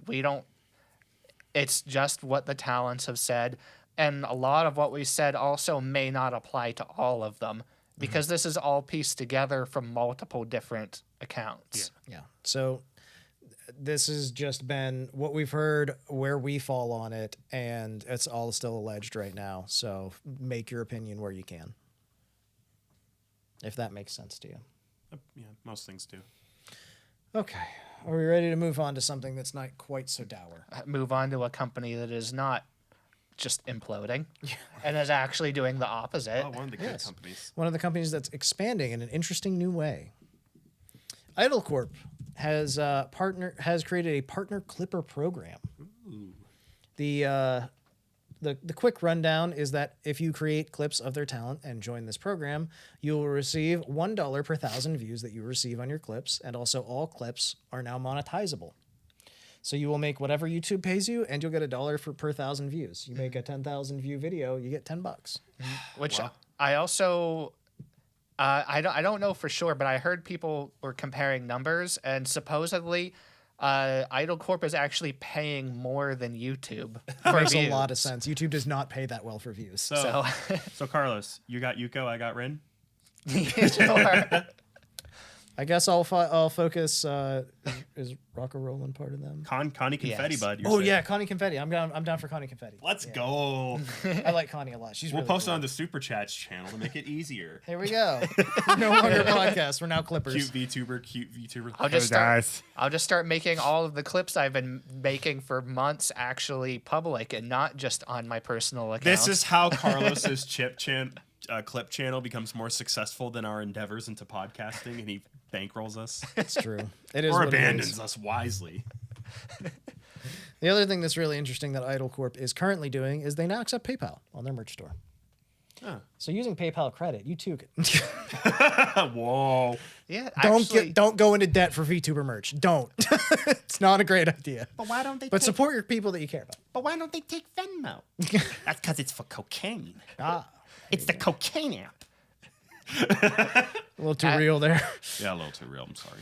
Actually, they specifically, they did more than just accept PayPal. They extended all of the deadlines for all of their limited merch by an additional week to account for PayPal being available now. Well, there we go. Wake up, PayPal boys. You got a week. I'll take one of everything, please. All right. Does Connie have merch? Let's see. She does. Oh, hell yeah. I love that. I'm a big fan of what Idle Corp is doing in general. They're really pushing in new and interesting ways to get stuff for their talents. There's some concerns about paying out partner clippers. Don't get me wrong. Yeah, I'm sure. like I think when we were discussing it, I had like the weirdest take, which is like, I feel weird that now it's going to make clipping more competitive, but at the same, it's weird. Yeah. I think as long as everybody comes into it with a positive mindset, we'll have positive results is generally the rule of thumb that I try and follow for things. Money muddies the water. It always does. That's part of it. But at the same time, there's no reason clippers should not be compensated for the fact that they are bona fide advertisers that do a huge amount of work for actually making VTubers popular. And I forgot my second point. I got two. Yeah, there we go. I got Secret two in the piss weeds point. here. Translations. It's Yes, here. and translations. They create a ton of content that we here consume quite frequently. Yeah. Now, so while I don't see why they can't be compensated. paying the Idle Corp clippers is great. The guys who also fucking translate should get paid like $1 trillion. Yeah, 100%. Can you go back up a little bit there? Yeah, I'm gonna be a Riro Ron clipper. Actually, I like her a lot. She's really entertaining. There was a little bit of news regarding her too that I kind of avoided putting in here, but Oh, the fact that she's gonna do sexy streams. kind of, yeah. Okay. She added a $10 tier. She actually she had a $15 tier. Yes, And she has the standard five. Before it was $5.15, right? Yeah. Okay, go ahead. And 15 was for like you really want to be extra. Here's $15. And she got rid of that and added the $10 tier so that it was more manageable for people to be like a permanent $10 tier. She actually has it broken down into 5 tiers now. Yeah. So you went from 2 to 5, but things are remixed. So the basic tier is now like $4, and then she has a $5 tier, which also gets you like membership streams and things like that. Mm-hmm. Then she has a $10 tier, which gets you spicy streams, ASMRs and the like. She said they're mostly cute. What about the nude model? No new model. Oh, well, let me see. Then she has, I believe it's a $75. Yeah. It's like a 50, Or it's a- 75, or 100, something like that. There's 2 tiers. One of them is like 75, I think, and it's just like she literally said there is no reason to do this, and you get the same thing as the $10 tier. It's just if you're a Giga Chad, and then she's like, also there's a $100 tier. It's the same thing. It's just if you're a Giga Chad. If you just really want to give her $100. Do you know how pissed off people would be if she did a $100 exclusive stream out of nowhere? It would probably just be her, like her saying, "Why did you do this?" Okay, guys. I guess we're gonna play. So I say we pool our money. We're playing Wally for GameCube. Oh, if we give her $100, we could probably bully her into playing Wally on GameCube. Wow, I sure do love Wally from GameCube, which we got perms for, I guess. Oh man. Well, Wally from GameCube. She said before she changed this, she had like 2 people with the $15 tier. I don't expect it's going to be a big thing if she gets a $100 donator. I'm going to be like, wow, somebody really likes Riro Ron, which is understandable. She's pretty cool. She makes a lot of like high pitched voice covers. I like her. I think she's really entertaining. I've watched a couple of her streams in general. Oh yeah, and also this is another just extra little side bit. Connie said she also added a $10 higher tier. Oh, nice. It's going to be. She's like said it's the pure chance that her and Riro did this at the same time. Hers will not be spicy. Hers is just extra. I know which one I'm picking. Let's move on from Idle Corp to Randon, who's no longer in Orb. It's true. He's now a PNG Tuber. Welcome, seen it. welcome back, the PNG. Here's an example. For listeners back at home, envision my teeth clacking, much like a nutcracker, but with no frames in between, also known as the key animation frames. Yes. I hope you at home listening are comfortable. Also, his what's the way that he's leaning forward? His Or conch? yeah, that. There's a word for the way that you posture.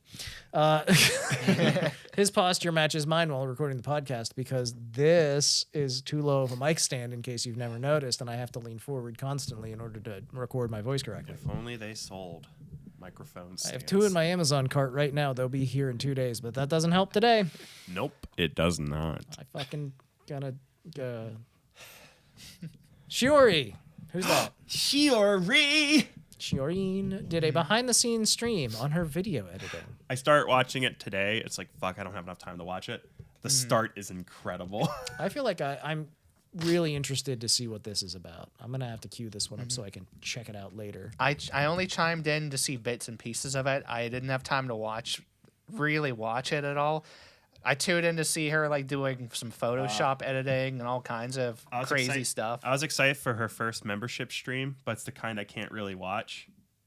It was her role playing as your childhood friend, now a tutor trying to teach you Japanese. And it's like the role play streams are very weird.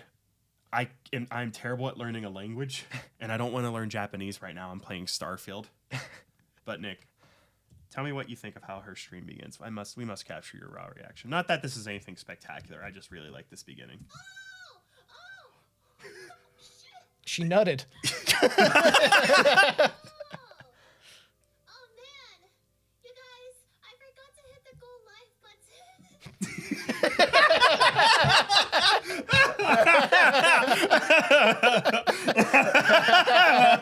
You know why YouTube streaming's different from Twitch streaming? Yeah. You have to hit go live twice on YouTube. You have to hit it in your streaming software, and then you have to hit it on the webpage too.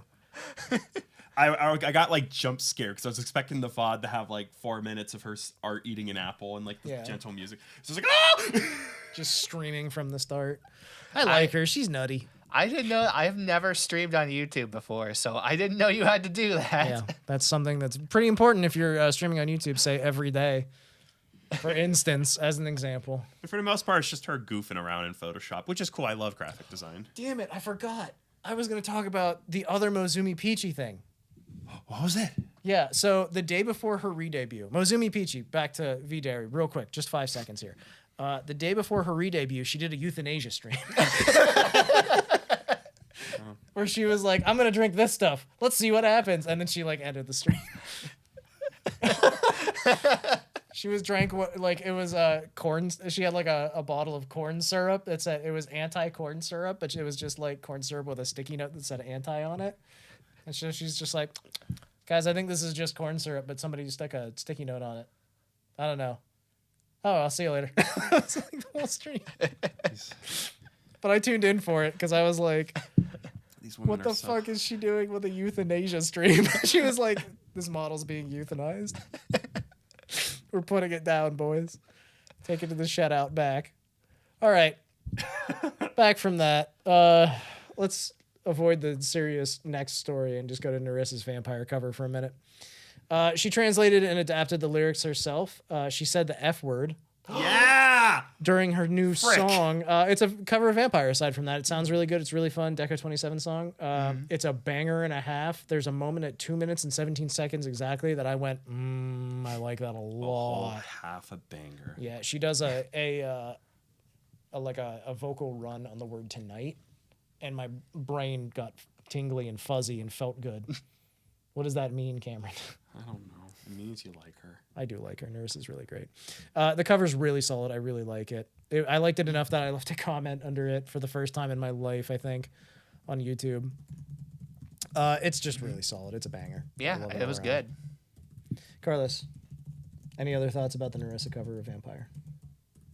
I mean, it's not my favorite cover of hers, but I'm biased in that because I've just liked some of the other songs better in general. Oh, I gotcha. But I mean, it was still really good. She has yet to release one that I have not enjoyed a lot. Yeah. I really, if you've never listened to Vampire, or I guess specifically if you've never read the lyrics of Vampire, they are intensely sexual. And hearing them translated and adapted into English was really, really like, oh, okay, yeah. I always Here I go again, learning the meaning. Yeah. It's I don't know. It's a really good adaptation. Wow. It's really good. Also, Miori Celesta worked on the video. What? Miori Celesta worked on the video for her. I don't Like, she's credited in the video. Her name just pops up at the most unexpected times. I know. I don't know why. This other VTuber with like 600,000 subscribers on YouTube or whatever just helped Narissa with this video. They'd be collabing. It's so fucking good. Her name came up when I was like looking up the AkioAIR stuff too. Like somebody was like, they were making comparisons and like, I don't know. It kind of meshed into like one of her past situations. Vocal tuning and timing was done by Miori Celesta for this. So there you go. Well, I mean, the last cover that I listened to from her was exceptional too. So It makes a lot of sense. Also, I looked up Miori Celesta because of this, because I was like, that name's familiar. I vaguely know who she is. She has a song. I don't know if we talked about this. She has a song on her channel with Bae. I think we have. This rings a bell. It feels familiar. This- I brought her We've up. been here I don't once know before. how many episodes ago now. It's been months that we talked about her briefly. Honestly, we're almost at the point where we forgot the original subjects and we can just recover them. Like we can just leave the episodes here on out. 100%. Let's just do that. It's going to be a lot easier. For April Fools, we'll just act like Council's debuting. There we go. I don't know. I don't know about this Bae, folks. She seems a little off. Yeah, she's really loud and she has a weird accent. Jokes are jokes. She's great. All right, let's take it down a second. We're going to talk about another member of council, that being IrYS, because we just mentioned council.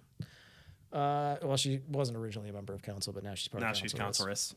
Yeah. She's been out. She's been down and out for about a month. Yeah.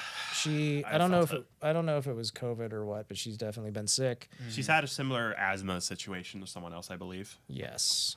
She's been to the doctor multiple times for it, and they gave her an inhaler recently. She's hoping. I mean, don't get me wrong. If it's a steroid inhaler, it could be for anything at this point. But hopefully, we're all hoping that she recovers soon. I've seen the posts on Twitter from her, and she misses streaming a lot, and it's very obvious. She seems more down than I'm comfortable with. Yeah, this is not great. We're all feeling for her, and IrYS, if you're out there watching us for some reason, we really hope you feel better soon and get back on top, because that's where you belong. I'm sorry I bought your mouse pad. I'm hiding it now. Tell him not to be ashamed and to show his love publicly. IrYS, I'm burying your mouse pad with the others. God. Hey fellas, don't you have a shame hole in your backyard? Speaking of sad news, Yagoo will no longer be modeling merch. He is about to turn 50 years old. That is his reasoning, exactly as I'm becoming self-conscious of my age. Yagoo is the only publicly facing human person at Cover Corporation, to my knowledge. And so he naturally, and also he's a meme. He's a giant meme, and that's why he's great.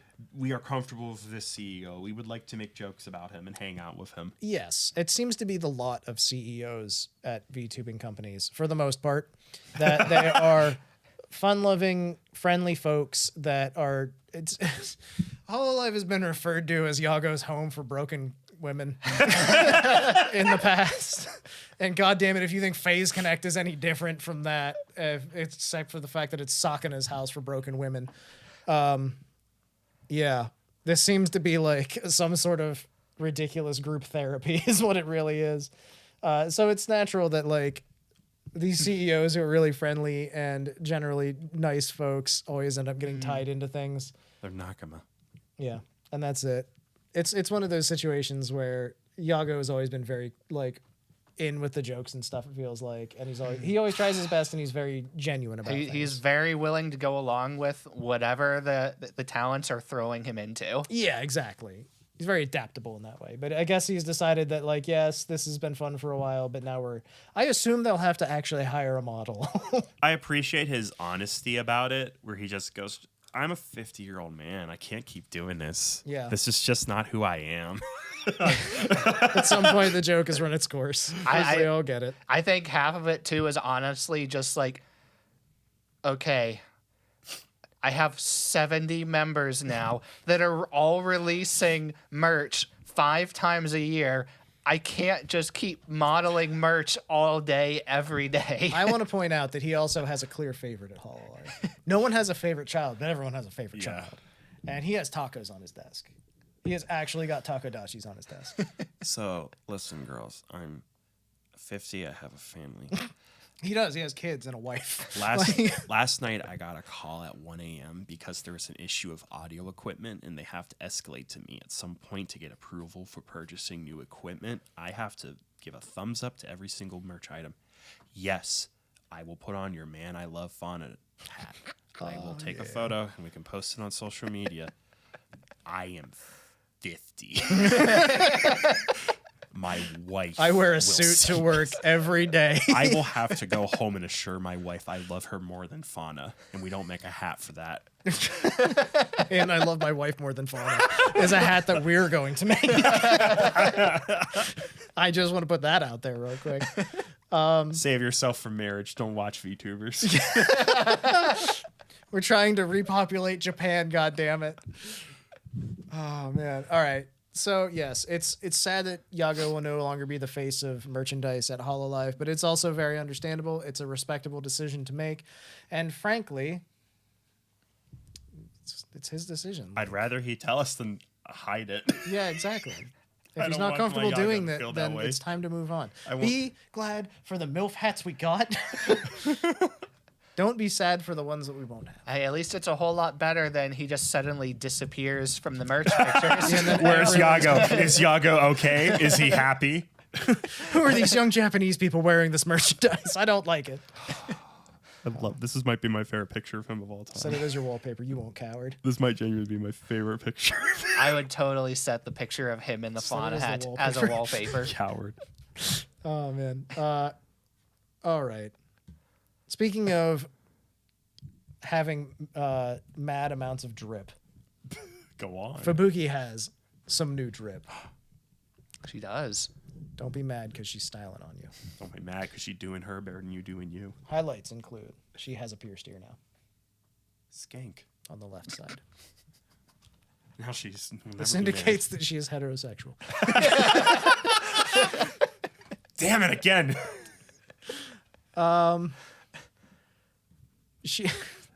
She's got a sweet jacket. It looks really cool.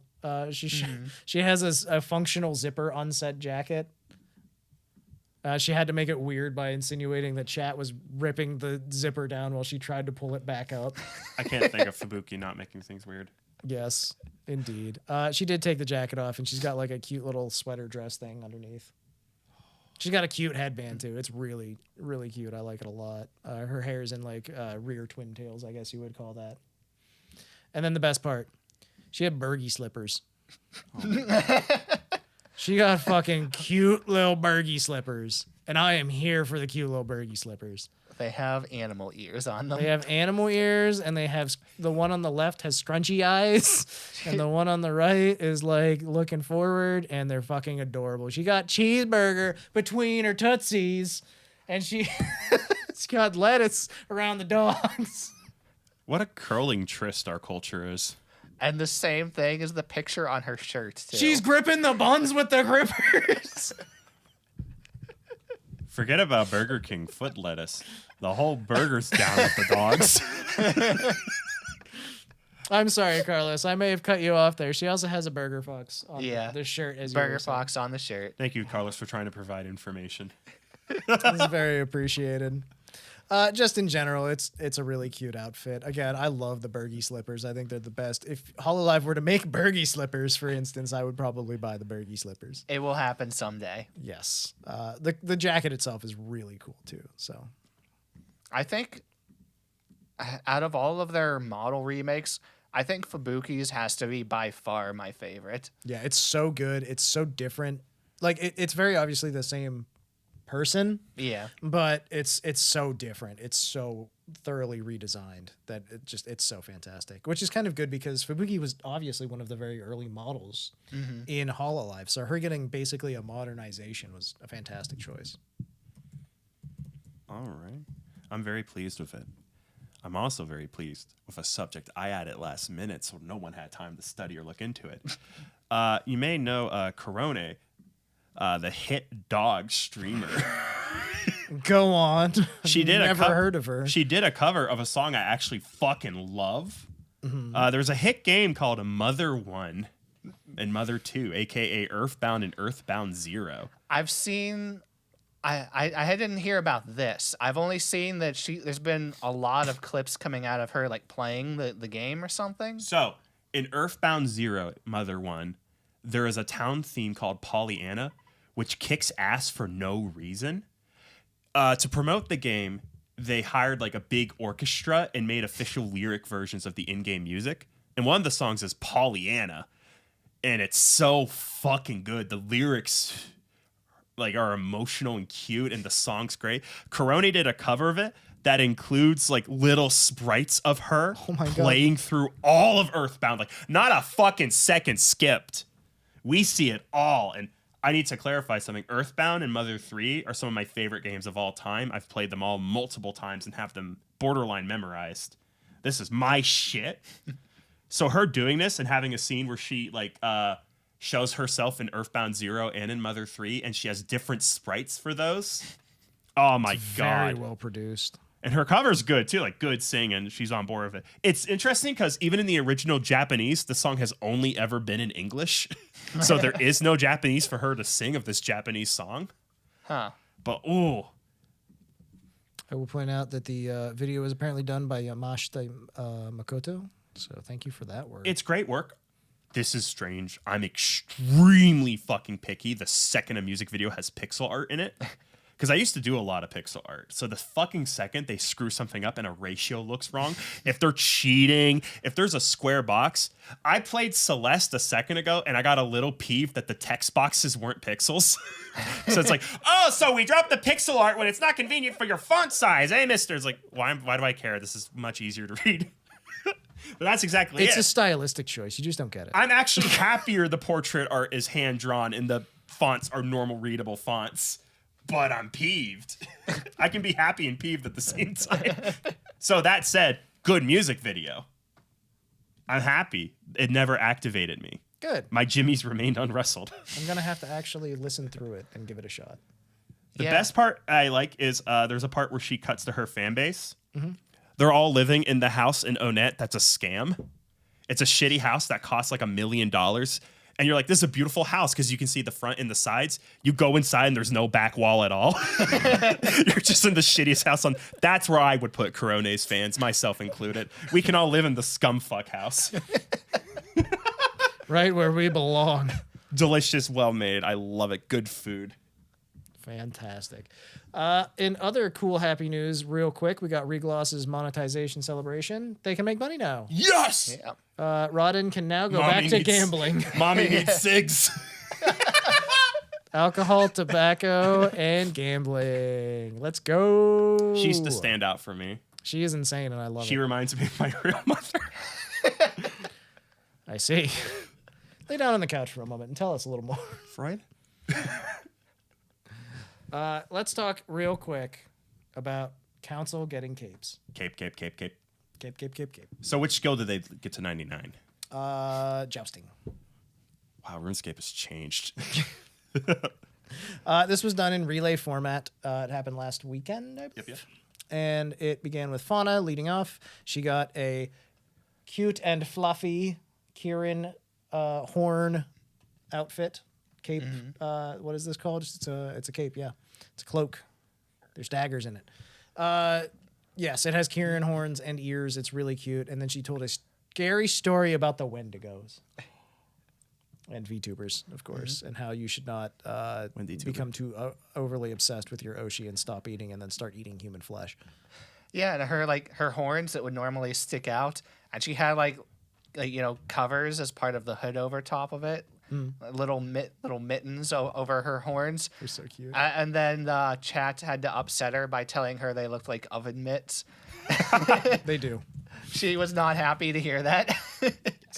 Just in general. Crony showed up late because she was eating, and so she just kept eating on the stream, which was great. That's very crony of her. She's like, guys, I went to sleep at 9 o'clock and woke up late, and now I'm eating. She then went on to show off her cape. Of course, it's roughly, and she has more of like an upscale kind of view of things. It's got it's a snaky boy hood, is what it is. It looks like a Robros. It's very cute and sneaky. snake. Yes. Next up, it was Moom. She borked and then was confused for a little bit because she wasn't sure if they were supposed to be doing a karaoke. There was like a big long discussion apparently where she thought it was a karaoke stream and then she convinced everyone else it was a karaoke stream. And so like Korone, I guess just kind of went with it and like sang half of a song. Like she sang half of Cruel Angel's Thesis, and then she was like, "That's all you get." Bye. What a weird turn of situation. I don't even know what you'd call it. This is just I think weird. that's what I would do if I was a VTuber. It would just be half a Cruel Angel's Thesis every time. Like 2 years straight, just like, okay, time for karaoke. Yeah, I mean there you go. It is what it is. I hit the quota. For it. Well, all of Council was always the master of just chaotic streams and also scuffed streams both. So Yeah. it figures that weird things would happen. It is one of those things that is just kind of like, why not? Let's just go for it. I feel like that she was like told last second and she just rolled with it. I just get that feeling, you know? Yeah. Next up was Moomster. So of course Mume, hers is super, super fluffy and she has cute little ears on it and she got pretty bows and clasps and a big bow on the front. It's just adorable. Like there's no getting around it. It's just cute as all get out. She looks like the girl that dies second in the anime. Yeah, more or less. Something about that hood just gives me the vibe like the first girl dies and she goes, "Don't worry, guys, we'll be fine." And then knife through the back. Just anime noises Yeah. every time. Little does everybody know that Mume is the one with the knife. Yeah. She comes back at the end and she was like Yeah. faking her own death. That was her the whole That was time. my sister, Nume. Oh my. And then you got Bay, the Tasmanian devil. Baze was my favorite. Yeah, of course. It's off the wall and zany. That's because it made her even more Australian. Yeah. Again, super fluffy, super cute. It's funny because the first two, like, there was some fluff going on with Fauna's, but she had like the more like ruffly texture as well. And then Korone's is like straight ruffles, and then Mume's is straight fluff, and then Bay's is very fluffy as well. Bay's outfit makes it look like she hits you with a boomerang for her main attack, which is good. That's very Australian. Yeah, she's aggressively Australian here. She wanted the Tasmanian devil to represent that, I assume. Literally reminds me of that anime video where it's the Australian guy going, "I'm going to throw this boomerang at you." Then he puts a punching bag on it, so it comes like, "Oh no, blimey! I could have seen this coming! Oh, bugger!" Aggressively Australian. Yeah, aggressively Australian. She said she was really happy with it. She drew her own background for that stream, and she said, "Can you guys tell it's Australia?" She points to the back. Shrimps on the Bobby. Yep, that was shrimps on the Barbie. This is an example of she's cool with the Aussie jokes, so go ahead and make them. She Go has for expressed it. comfort. The doors are open, boys. It's like a cat. It is currently in pet mode. It's fine. The cat may revoke that permission at any moment. True. Very, very true. The cat understands the game it's playing, but you must cease. Oh my! So that is the capes of council. Council capes. Council capes. When do we get our capes? As soon as I'm done making them, Thank you, Nick. just in time for Halloween's. I am excited for Halloween. It's I like spooky that, season I like now. that we get to literally fucking record on Halloween. It's gonna be an event, folks. I have to drop by Spirit Halloween and get fucked up and ready to go. You know, when you decide to do that, I'll tag along. I actually have a Halloween party to go to too, so that's gonna be like I have to figure out what I'm gonna do. Last year I just went as Canadian. I put on a red flannel and carried around a 6-pack of Labatt Blue. I wish I had time to get like some sort of like VTuber related costume together for the podcast. There's time. You just have to put in the effort. I'm going on Etsy. I have an Now old is the time. I have Hipster an- eBay. I have an old gray wig I've literally never used. I'm not gonna ask any questions. It was specifically for Halloween, and then we didn't do anything for Halloween that year, so it just never got used. I see. I'll be Noel. No, Chloe. I smell a lot more like her. I didn't want to say anything. I smell like a red lobster played Fortnite for 5 hours.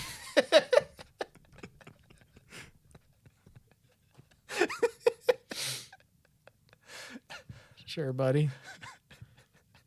Bijou Bijou. got to interact with a very famous person on the internet recently who dropped by her stream. Oh, yeah. She was playing the Elden Ring. Yes. And she was at the part where you have to build up to millennia. Played Michaela. A famous Dark Souls boss. There is a famous Elden Ring YouTuber who is a person, not a VTuber, who is very well known for being hyper-focused on this boss. I would like to clarify from personal experience. There is an MP4 on my computer recording my attempts to defeat this boss fight. It took about 3 hours and 30 minutes of concentrated effort and doing nothing else to defeat her. And this was with all the cheese and cooperative help on the planet. There is a person called Let Me Solo Her. He named himself that because the username is the only info you get on the person you're going to summon and a picture of them. He is wearing a pot for a head and nothing else. That is stunting. He appears with a katana, and you summon him, you avoid Millennia's attacks, and he will defeat her for you. He was so popular for this, he confirmed, I think, over 1,000 completed runs, received a katana from Software, and has officially been recognized as an icon of the franchise. Biboo was leading up to it, and out of nowhere, fucking Let Me Solo Her messages, visions of Elden Ring. And then everyone's like, what are you doing here? Oh God, we've been noticed. Scatter. Yeah, like Let Me Solo Her just dropped into the chat and was like hanging out for a minute, which is pretty cool. I'm trying to think of a good equivalent. It's like Tom Hanks going to Claire's. Just a random Claire's. You're getting Like your just- ears pierced and you look over and Tom Hanks is like, those are going to look good. If Tom Hanks told me those rings are going to look good, I don't know. Maybe not. He doesn't seem like an expert, but his opinion has weight. I would trust him. He's a fatherly figure. I was in Forrest Gump. Get it done, girl. So there we go. We had Biboo interacting with a weird Elden Ring celebrity. This was your Biboo update. There you go. I do like Biboo. She rocks. Fuwawa played Phasmaphobia by herself. There was no Mokoko. We had the fluffy, not the fuzzy. Is this possible? It apparently is. Oh my god. She finally forgave herself for the accident. So we know which one's real. It wasn't her fault. Yes. Fuwawa was terrified of everything. She was by herself. She could not hide behind Mokoko, which is normally what she does, is she hides behind Mokoko so she can backseat more efficiently.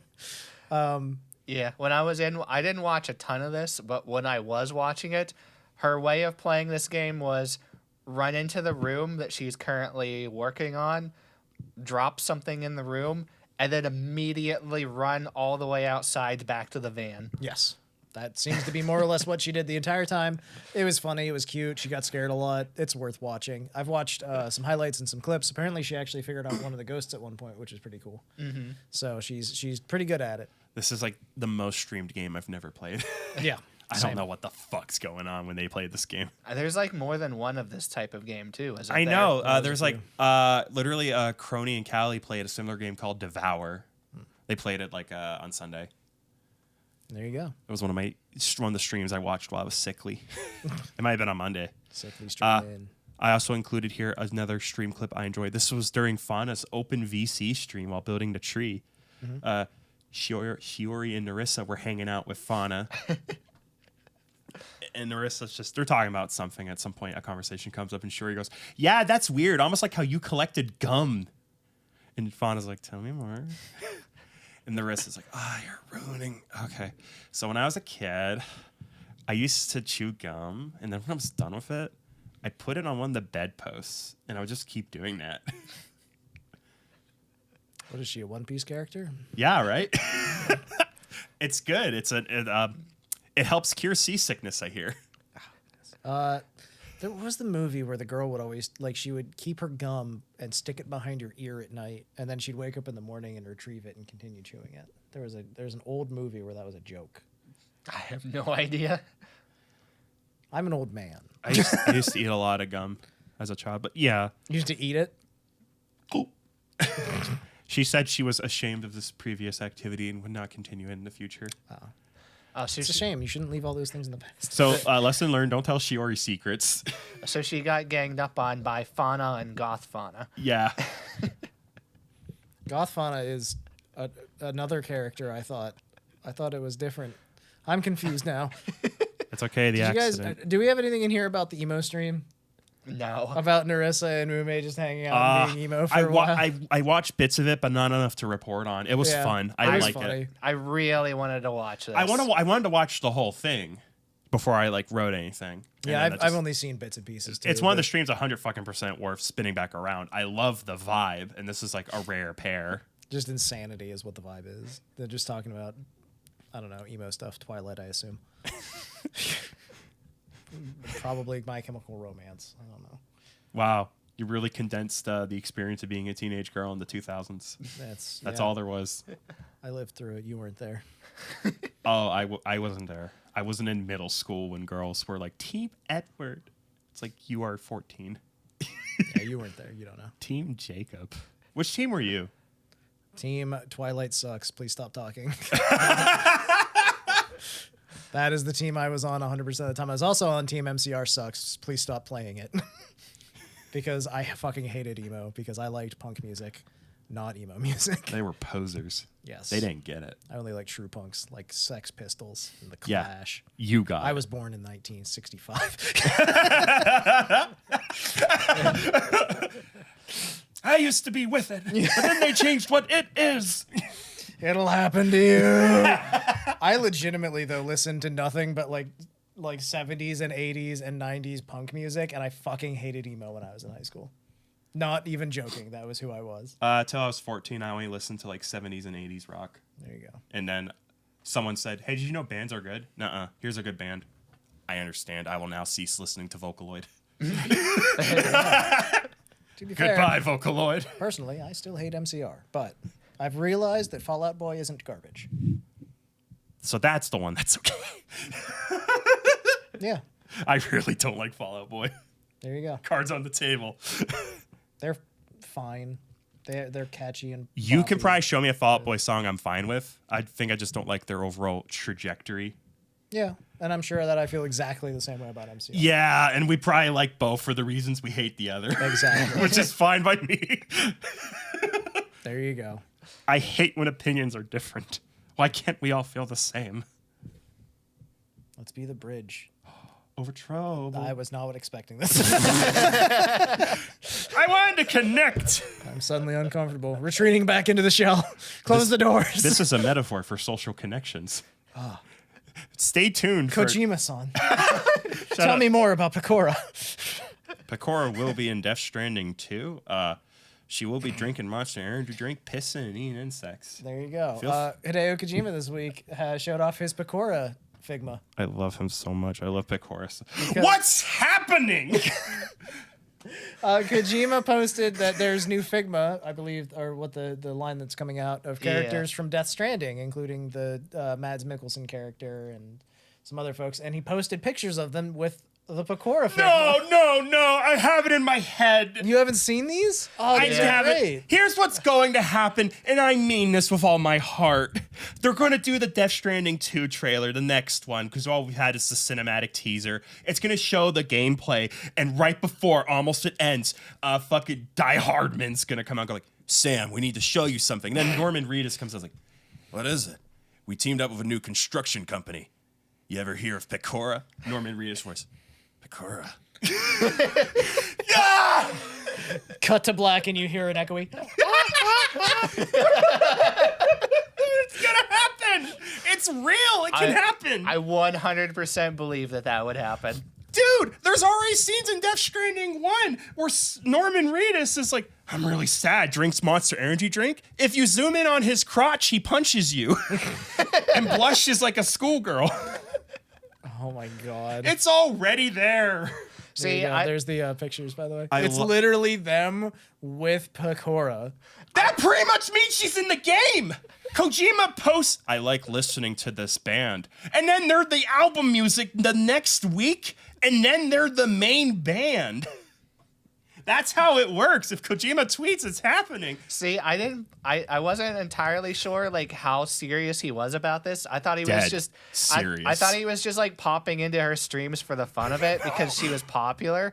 And like, you know, and he was probably getting tagged in the streams a whole lot. I promise you, he is rewriting at least 3 lines in Death Stranding 2 because Pekora has changed his worldview. Somebody's gonna Yeah. be sitting at a desk watching Pekora or something in the game. Like there's gonna be a reference. If they put K-Son. motherfucking what's his name? Yakuza. If they put Jeff Keighley in this fucking game, they'll put Usada Pekora. Yeah, in Jeff it. Keighley was in the first one. Yeah, like See, I wasn't sure how serious he was about this until he posted the Figma pictures. Yes. And I'm like, okay, he owns one of her Figmas. like I'm trying to find the post, and Kojima is a terminally online poster. The villain kicks away Sam So- Porter Bridges' bag. His Pekora figure slips out. Matthew Mercer voice last. Looks like you lost your Pekora. Is that your Oshi, Sam? Please write that line, Kojima. Please, Kojima-san, write it. We're relying on you. Please. We are relying on you. Oh my god, that's just so. Thank you. This amazing. news made my fucking day. Yeah, this wasn't even like part of what we were supposed to be talking about today. It is It's just now. amazing. This is that VTuber happened. news. Yeah. I'm so glad that I could bring you this information that you hadn't seen. This isn't already. information. This is joy. I'm glad to have brought you joy. You have scrolled so far, and you've I'm gone still back on September 29th. It's been like 3 days of me scrolling. He's just watching movies and shouting out indie bands like all the time. All he does. This man is always posting. I still have not found the. I give up at this point. I think. You just guys. stop. It's not gonna happen. He's one of those tweeters. It's like Pippa. Yeah. You ever seen how many times Pippa tweets in a day? She reposts a lot of stuff too. She's constantly on here. There it is. There we I go. Found it. There he is, and there she is. With the rocket And she's got launcher. the Nisogi with her. Top comment, is she in Death Stranding too? God willing. Wonder 4. Is she in Death Stranding 2? It's the Yeah, top comment. I know. I read it off. I'm not psychic. Oh my god, I was Sorry. gonna say. I thought for a moment that like Wonder 4. wonderful. I do love Pekora, and I actually do hope she's in Death Stranding too. Big fan of Pekora here. Yeah. Big Pekora guys. Behave. No. Never. I want to see Mad Nicholson go, Pekora. Pekora.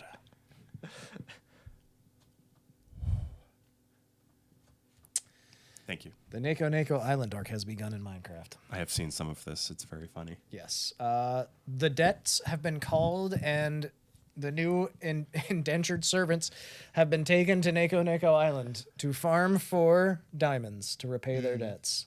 If you weren't following this before, there were a lot of betting games like horse racing and things like that because Japan loves gambling. Yep, Truth. at their festival. At their festival this year, and a lot of loans were made, and now it's time to pay it back. Bay, I believe, calculated it out to owing a little over 600 diamonds. Yeah. And I don't know if you know this, but it takes a while to get diamonds in Minecraft, I've never had 600. unless you've got a giant farm like the people that were lending all the money. For instance. So there were gambling games on the island too, so you could win back your losses, perhaps. Yeah. I know there was the Watame had her slot machine that apparently was extremely rigged against you. Yes, and somehow Bay kept winning. Yeah. Weirdly. She's a lucky rat. She's a very lucky rat. I think my favorite thing was there was a little booth they could go into, and they'd have to read off a fictional scenario. They were presented with three different fictional scenarios that they could read off. Oh, I remember one of them. Keep going. One of them was read out by the idol of idols, Tokino Sora.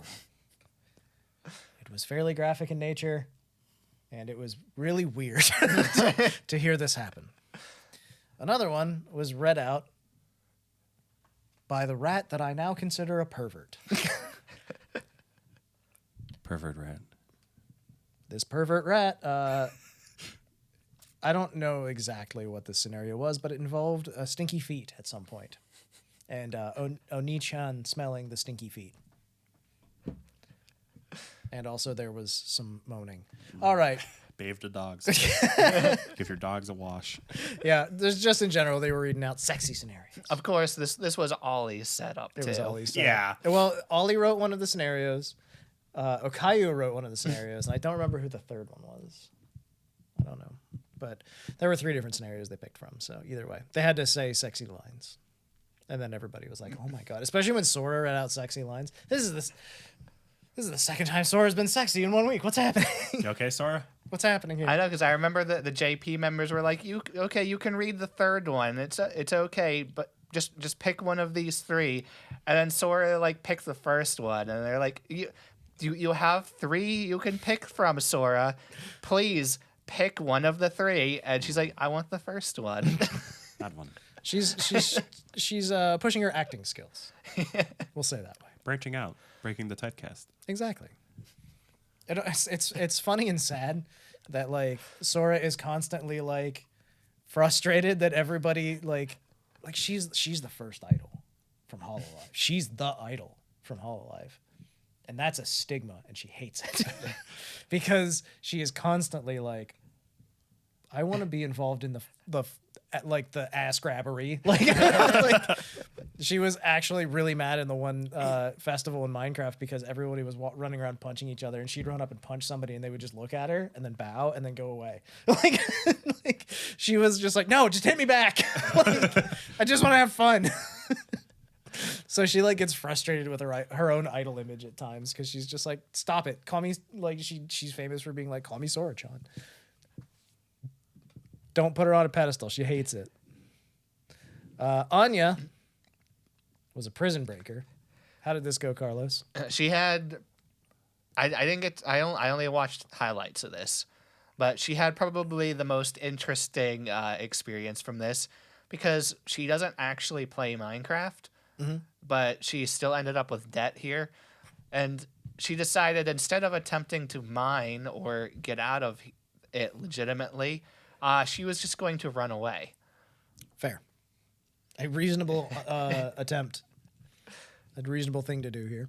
So she spent the entire time that I'm aware of exclusively just digging tunnels, attempting to get out. And she did, in fact, make it out more than once, only to be hunted down by Ollie and killed and respawn back inside again. No. That's not how we do things. She actually made it out once, and chat, of course, ratted on her, that she got away. She literally ran around, the place was abandoned. There was nobody else outside yet at the time, and found somebody's setup randomly outside in the middle of nowhere. She took one of the beds, stole one of the beds, and Ollie killed her. And she realized I didn't put the bed down and actually hit it. Anya. So she just died, lost everything, and respawned back inside. Well, she's a knife. But she was plotting the whole time. Pekora took notice of it, wanted to team up actually. But That sounds right to me. Yeah. Unfortunately, Anya's Discord was broken at this time, so she wasn't actually able to communicate with anyone, including the people trying to contact her saying, hey, stop trying to run away. Whoopsie Poor doodle. Anya. But she ended up paying everything back in the end, right? Yeah, she apparently after the jailbreak stream was over, she later tweeted that she did go off stream and actually farm all the diamonds back and pay back. Well, that's good of her. I wouldn't have done that. I would have been like, I escaped coppers. Aura and Roca played Puyo Puyo Tetris. This was a really fun stream. I loved this stream. These two they're friends. They know each other. I didn't know that they were get that along. close of friends, Yeah, honestly. me either. They just get along. It turns out Aura knows a ton of VTubers. She's done collabs several times a week since she started. She's just out here hanging out with people. I didn't get the chance to watch her big, was an Among Us collab, wasn't it? Yes, I watched some of it. It was really entertaining, especially when she was the imposter, because she was respectfully not great at it. She got caught the first time she killed someone. It was amazing. Yeah, actually, during her big Amogus collab, Connie was there, Connie Confetti, and then also Elia from V-Dere was there as well. So there was a few folks that I recognized. It was a really good collab. It was pretty zany. But this collab with Roca was just goofy. From the word go. These two know each other, they're friends, they know how they work together as friends, and they were going nuts. There were jokes about foot sniffing. They were playing with their models. At one point, Aura was just like, "You're not like, you know." They were making jokes about, "Oh, I look up to you," and they're like, "No, I look up to you." And then they're like, "How big is your model? Like, how big are you? Like, how tall are you?" And they sat next to each other, but Roca purposely made her model like significantly smaller, and she was like, "No, see, I look up to you." And then she like made herself like 4 inches tall compared to Aura. Like, they were just having a ton of fun playing with the models and stuff. They made the Hoge touch. That's not allowed. It is. They both like lifted themselves up and tilted themselves and touched their hair together. Let's do it. No, Fucking. we're not that close. classy. There was some Rambit spam. Rambit being the little mascot for Aura. Oh, the Aura mascot. Yes, there's a little thing you can do where you throw Rambit at Aura's head for a few channel points, and she like set it to like 1 channel point or something and got bombarded. Just smack, smack, smack, smack, smack, smack. It's actually like a punching sound effect, and her model like visibly like Reacts. reacts to it. It's really, really good. What was the driving a car bit, Carlos? They got a little model of a car out and set it in front and pretended to drive a car for a while. They didn't pretend. They actually drove the car. Yeah. The other thing that happened was they were both playing a character at one point. That every time they used his special move, he went, "Heed my call." Heed. And there was no jokes about that being a different word. Oh, no. Don't think of the words that rhyme. Yes. You'll be disappointed. It was overall, it's just a really, really fun stream. Aura talked about having her accent being affected by living in Japan. Yeah. She talked about food that she likes. She said that up until this January that Aura had been living in Japan. So it's just this year she moved back, like out of Japan. Yeah, she talks about that in some of her other streams. I watched a few of her streams this week they were all pretty solid, frankly. All the ones I could catch. But yeah, just this stream in particular really stood out as just being so much fun. It was so good. Tell me about Riro Ron's Mosquito Karaoke, because I wanted to watch this, but it was unarchived. There's honestly not a lot to say about this. This was weird. That's all I can really say. She cut her model's head off and got rid of her body, and then took a PNG of a mosquito, put her head on the mosquito, and then she did karaoke like that. But except she didn't actually use the song lyrics. She buzzed all of the lyrics. It's just like that one episode of The Grim Adventures of Billy and Mandy when Mandy's head is replaced with a fly. And as a fly, she's more popular and beloved. Yes. Yes, it is.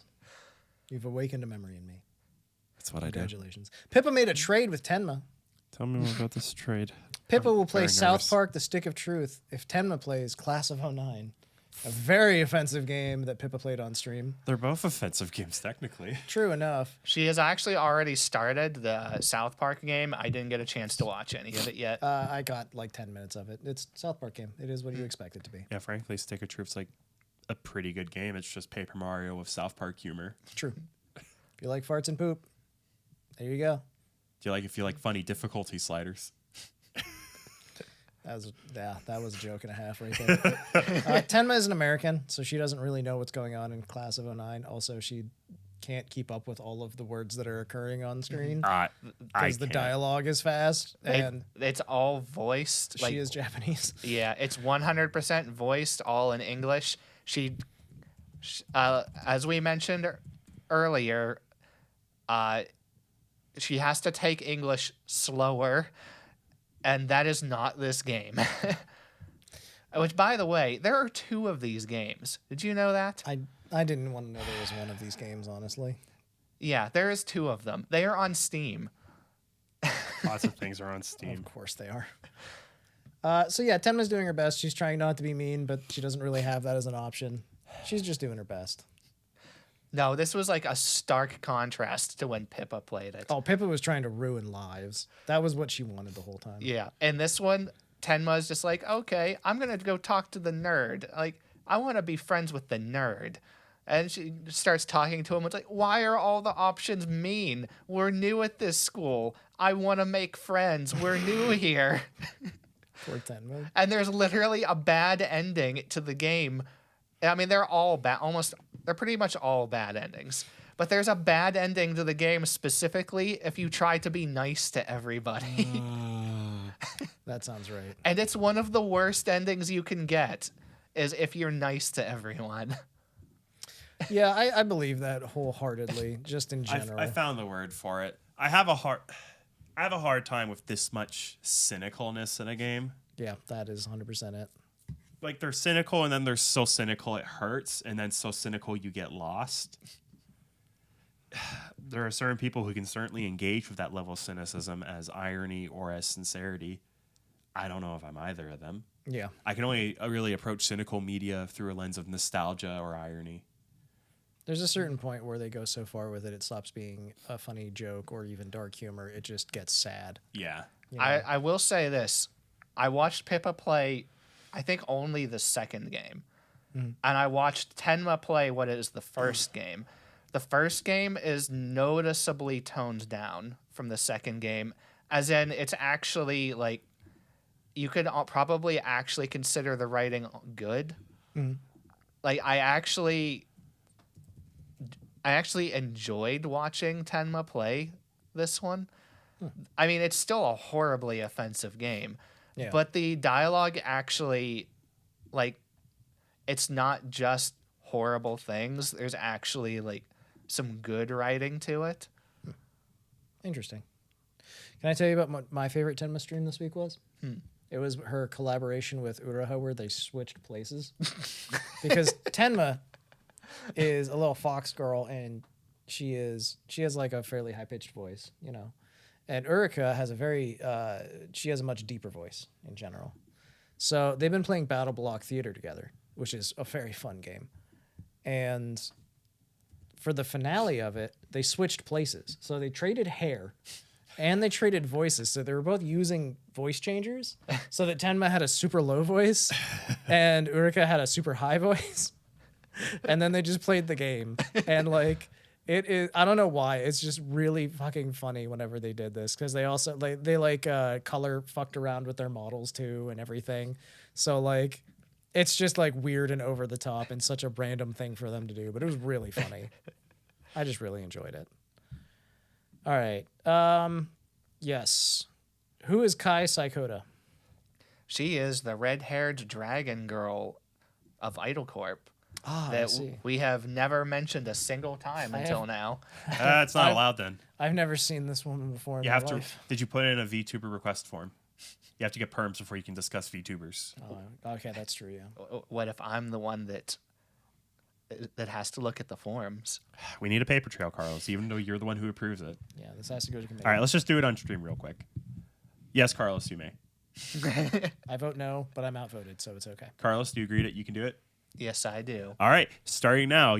Congratulations, Kai Sakoto. You are now one of the VTubers covered by Super Chats, a prestigious academy. Congratulations. Yeah, good job, Chimichanga. Let's go. Go ahead. I haven't really watched any of her before. Never heard of her. In fact, Not kidding. I was introduced to her now. She debuted recently in June. Yeah. yeah, she debuted with all of the new members. With Connie was one of them. Poko Raccoon and Poko, Roca Rollin. yeah. they were Nuts all- are recurrent in her puns. Kai quickly admitted being down bad type, notably by simping on her gen mate, Momo Atako. So it's Narissa. Okay, go ahead. So I found out about this like 2 days ago or something. She also did a 72-hour stream, just like Connie. Why not?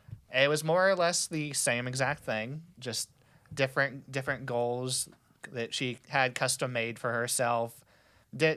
Her stream ended up being mostly just a chatting stream, but That's a lot of chatting, 72 hours. yeah. She did a lot of really random things in it, but it was primarily chatting. Well, I mean, if that's the kind of person / VTuber she is, then good for her, yeah. But part of what made this more interesting was one of the donation goals for it was she had an AI of herself, complete with a VTuber model, recolored. And that pops up very early on the stream and stays on the screen for the remainder of the stream. Wow. She's got her own like mini Neurosama style like alternative. Yeah. Oh, she's dead. Oh, like whenever she goes to bed, I assume is what's going on here. Yeah, but the AI VTuber stays while she's That's sleeping. amazing. That is pretty smart, actually. The content never ends. Got to use what you got. I think one of the like full 10-hour streams is just her sleeping with the AI character on screen. That's brilliant. That's really smart. But yeah, like an actual hand reveal was one of her early goals. She had the same thing going up to like 50K, I think, but she actually reached, I believe it was 22,000 in total from hers. I mean, that's fair enough. So she That's reached still a really good like amount, frankly, either way. Yeah, she said that was already getting into stretch goals for her anyway. Yeah. So she hit the first stretch goal is where I think she stopped, which was her original song that she will be making at some point. Heck yeah. That's always one of those great things that happens. But yeah, there's a whole list of different donation goals. Some were similar things, like chat could write a tweet. Punishment wheel, custom voice, chat decides a milkshake for her, ASMR, but it's the whole B movie script. Eat chicken nugget drenched in Tabasco, lore videos, all kinds of crazy stuff. A plushie Yeah. for like the super high tier stuff. Yeah, just in general, that's a pretty solid set. And then, oh man, she has on her punishment wheel one of the things that's going to be on my punishment wheel for our extra live stream on November 4th. Hint, it's try pilk. I watched her do this. It did not go well. Perfect. I can't wait to try, in my case, oat pilk. Hey, I have a suggestion for your pilk. Yeah. If you want to up it, make it Paimon pilk. Maybe for an additional amount of money. What is the So her parents showed up in chat for a while, apparently. What is Yeah. That's always fun. What? What is the amount? Tune in on November 4th to find out. Twitch.tv/slapdash entertainment. Tune in to watch Nicholas. So go ahead. I'm sorry. I've never commented with my full legal name in a VTuber stream before for the public to understand and see. I'm not subscribed under my full legal name to Kiara Takanashi. Hi, Nick. Thank you for editing this. Well, If you want to find out my name, it's not hard. I'm Can't just help it. saying. I say people's full names as a joke. I understand. It's an emphasis thing. Anyways, pilk. Yeah, I don't know. I don't remember everything that was in hers. I think there was Tabasco sauce was at least one. Is of it not them. enough? Nope. It's never enough. But she drank like half of it, almost threw up, and said, "I don't care, guys. I'm going to go get a beer right now." It's a texture mismatch. I think pilk would make me vomit, genuinely. I'm such a fuck. I've learned I'm a bitch for certain textures. I almost threw up because I had like fucking guacamole. Tune in November 4th. Ooh, avocado pilk. Poko Raccoon had a bento box making stream. Good save, good save. Poko employee story time. She got yelled at by her manager and coworkers. Moot. People were literally donating with like the voice changer filter on her donations, and like pretending to be her boss and yelling at her. That's amazing. It looks pretty great. She made a Minions bento, it looks like. Or is that a Pikachu? It's a minion. Okay, I was right the first time and I'm sad. Good for her. That sounds like a really fun, like little interesting stream to do though, frankly. Yeah, there was one of them was her mascot, and another was like a penguin in a pumpkin patch. Cute. And then a Minion. Yeah, it was. Did she fillet it? Did she make filet minion? There were a lot of sausage jokes I hear too. Of course there were. So after She did the thing where she cuts up a hot dog into an octopus, didn't she? Yeah, she was in the middle of doing that, and then got horribly caught off guard by a D's nuts joke. That's because she fake ended the stream right then and there, didn't she? Yeah. I think this was good clip. This was the best D's nuts catch on like a live stream I have ever seen. It was really good. She got completely caught by it. So good. And then immediately went and's like, I got these sausages, and started cutting the sausages aggressively. It just, yeah. It's pretty good. I like her. I haven't watched a lot of Poko, but she's cute. She does good stuff. She's funny. Good VTuber. 10 out of 10. All right. Idol Corp Party Animals with Fuyo, Nikki, Kata, Poko, Connie, and Riro. This is a big collab on their side, isn't it? Jeez. Yeah. It's if I understand, I haven't played Party Animals yet, but it is on my list of things that we might be doing actually as a future stream. Is a bunch of weird little mini games. It's kind of like not Fall Guys, Gang Beasts. Yeah, it's a very Gang Beast style game. There's a lot of weird control and things. It's just one of those weird physics games. Like you run around trying to play like random sports mini games while your character flails around and you're just trying to move. Yeah, exactly. Except you can punch people in this one. Yeah, I like that a lot. Which Poko very aggressively did for the whole stream. Doesn't it have like a really satisfying like meaty thwack sound too when you punch somebody? Yes, and your character, if you both chuckle. If you get hit just right, your character will literally fly across the screen. To be fair, awesome. I can't wait to play Same this. thing happens to me if you hit me just right. I'll keep that in mind. Am I allowed to use a car? At the end of the stream, they started talking about really weird stuff. Very lewd. Lascivious activities took place. Oh, am I upstanding civilization? One of them suggested they should start shooting each other to build immunity to bullets. True. You gotta shoot each other just a little. Just a little spicy. As a treat? As a treat. Birthdays are not ready yet because we just had one. It was Yuko's. She had her birthday streams. Yes, she made cookies, right? That was just a random stream. That was just random. That was right before her birthday. I that's think. right. She made a Lunchable this time with flaming hot Cheetos on it. Yes. It was a pizza Lunchable. I watched that part. I was confused.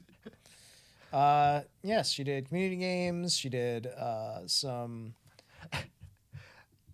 really interesting karaoke that I tuned in for part of it. The chat sent her a doujin that not like adult. I mean the actual meaning of what doujin is supposed to be. A fan comic. A fan comic. Oh, she spent like 25 minutes reading this. It was actually really good. That's awesome. So yeah, just a pretty cool. She had a birthday cameo from Andrea Libman, who's the voice actor of Pinkie Pie and Fluttershy. Of course. Why would you not have that on your birthday stream? That was great. Pinkie Pie is a big fan of birthdays, I hear. Yes, she is the party pony. Weird Al Yankovic canonically. Wait a minute. Sorry, we got off track here. That's another podcast.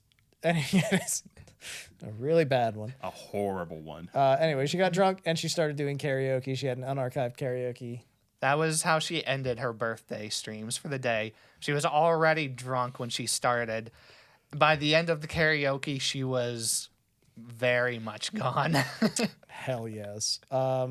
This is just in general sounds like a really fun time. And again, I saw part of it. I really enjoyed the part that I got to see. So yeah. And she's got 2 merch sets for sale now. One of them is a cute hoodie and a mascot plushie, and the other is a poster, sound pack, and stickers. Mm-hmm. So there you go. Support your local ghost hunter today, if you please. It does remind me that like HoloLive put out a sound pack that's titled like "At the End of the World," and it's like just the girls hanging out in a post-apocalypse. Yeah, like, that is very specific. That's somebody's fetish. I'm sure of it. Why does it have to be sexual? Because everything is. True. And if we're your fetish, keep it to yourself. Don't tell us. That's weird.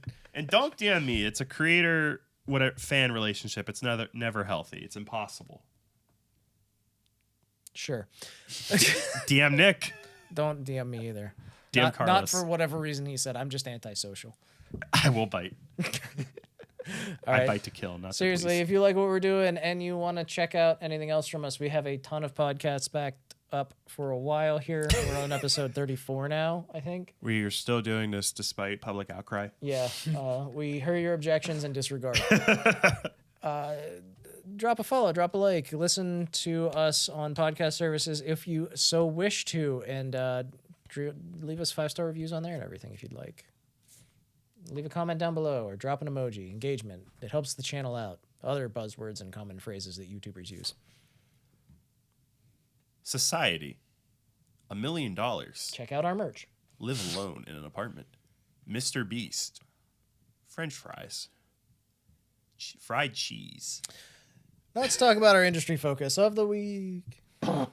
It's very specifically not Uruha Rushia. She would be the last member of Generation 3 of HoloLive that we would talk about, but she is no longer a member there. She left under very strange circumstances. She's not listed as an official graduate of HoloLive or whatever their term is.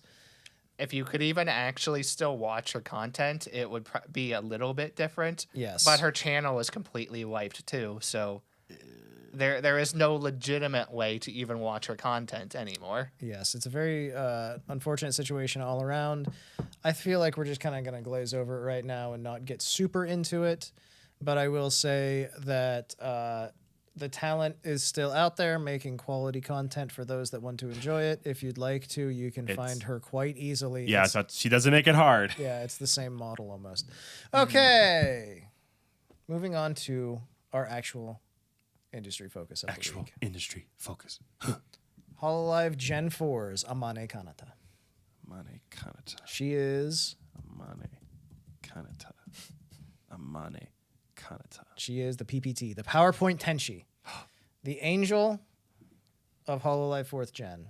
How many subscribers does she have, Cam? 1.41 million thereabouts? 1.4. 1.4 million subscribers on YouTube. She is 149 centimeters tall. That's 4'11" in burger numbers.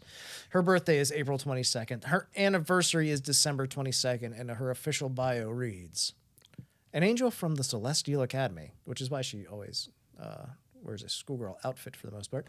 She is cheerful in front of close friends, but becomes quiet and introverted when in crowds. She stays at home on her days off. She works hard with the goal of holding a concert at Saitama Super Arena someday. Godspeed. Godspeed. She has a gorilla grip. She has a 56-kilogram grip. She can crush everything except your hopes and dreams because she's here to help those. Or something, I don't know. Whatever idols do. She was roommates with another famous VTuber named Coco. Kiryu Coco.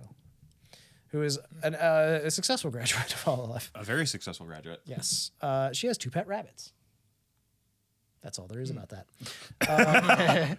Continuing with the theme of Yagoo's House of Broken Girls, she really likes singing a lot, and she's good at it. She's done a lot of development in that regard, and she also is nearly deaf in one ear now and maybe going deaf in the other because she has a undisclosed disease that she has talked about in the past, and progressively she will lose her hearing most likely over the course of her life, which is really fucked up and heartbreaking, basically. Additionally, she has recently spoken about getting steroid injections in her ear to potentially help ease this. That's wow. Yeah. There's procedures that are happening. There are thankfully new options with a lot of diseases that open up as time goes on. And I believe specifically there are potential surgical options for her in the future. So there is hope, and she's got the perseverance to keep going. Well, regarding hearing, that's one of the things that medical science has made probably the most progress on. Yeah. There's a lot that can be done for hearing now. Exactly. And like I said, there's new things coming out every day. You never know what's going to happen. So, and just in her case too, there's multiple people have said that the entire world has done everything in its power to keep her from being an idol. And yet she is still here. Yeah, she's spoken in the past about how she's had to overcome like her personal issues and jealousy when it came to like Coco and stuff.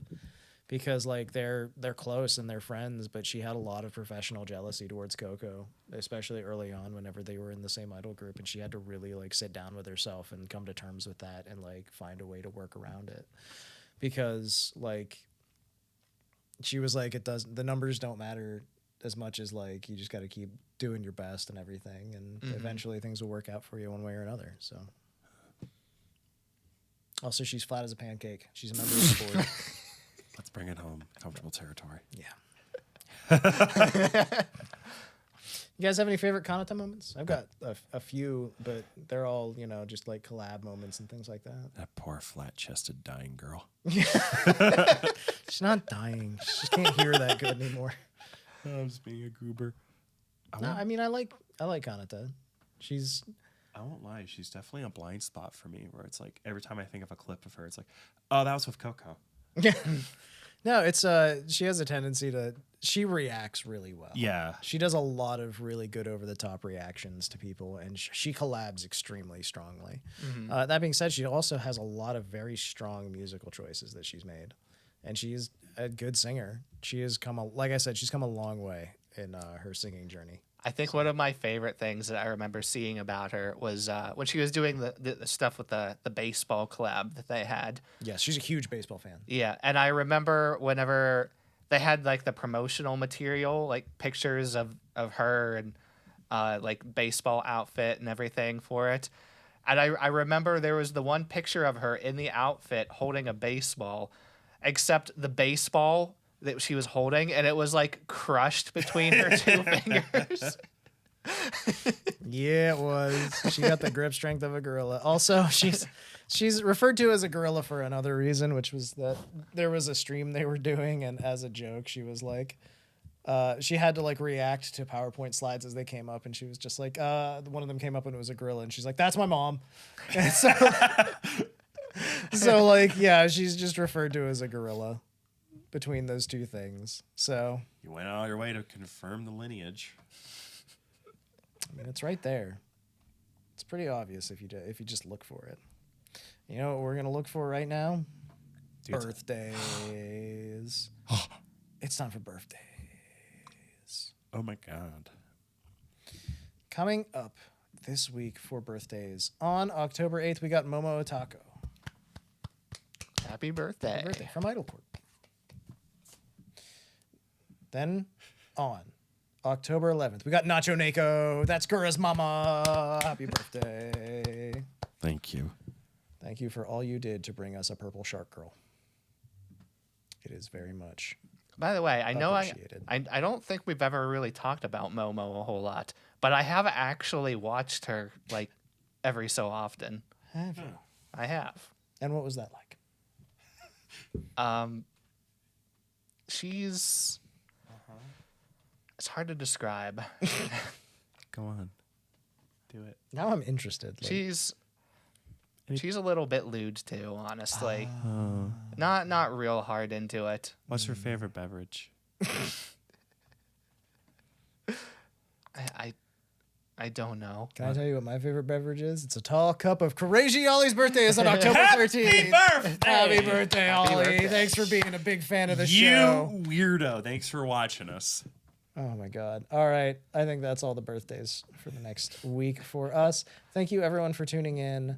Thank you for just being cool folks. If you have any suggestions, like I said, let us know down below, as always.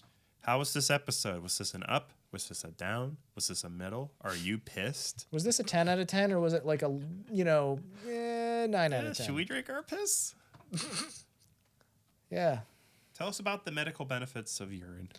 Bye. Bye.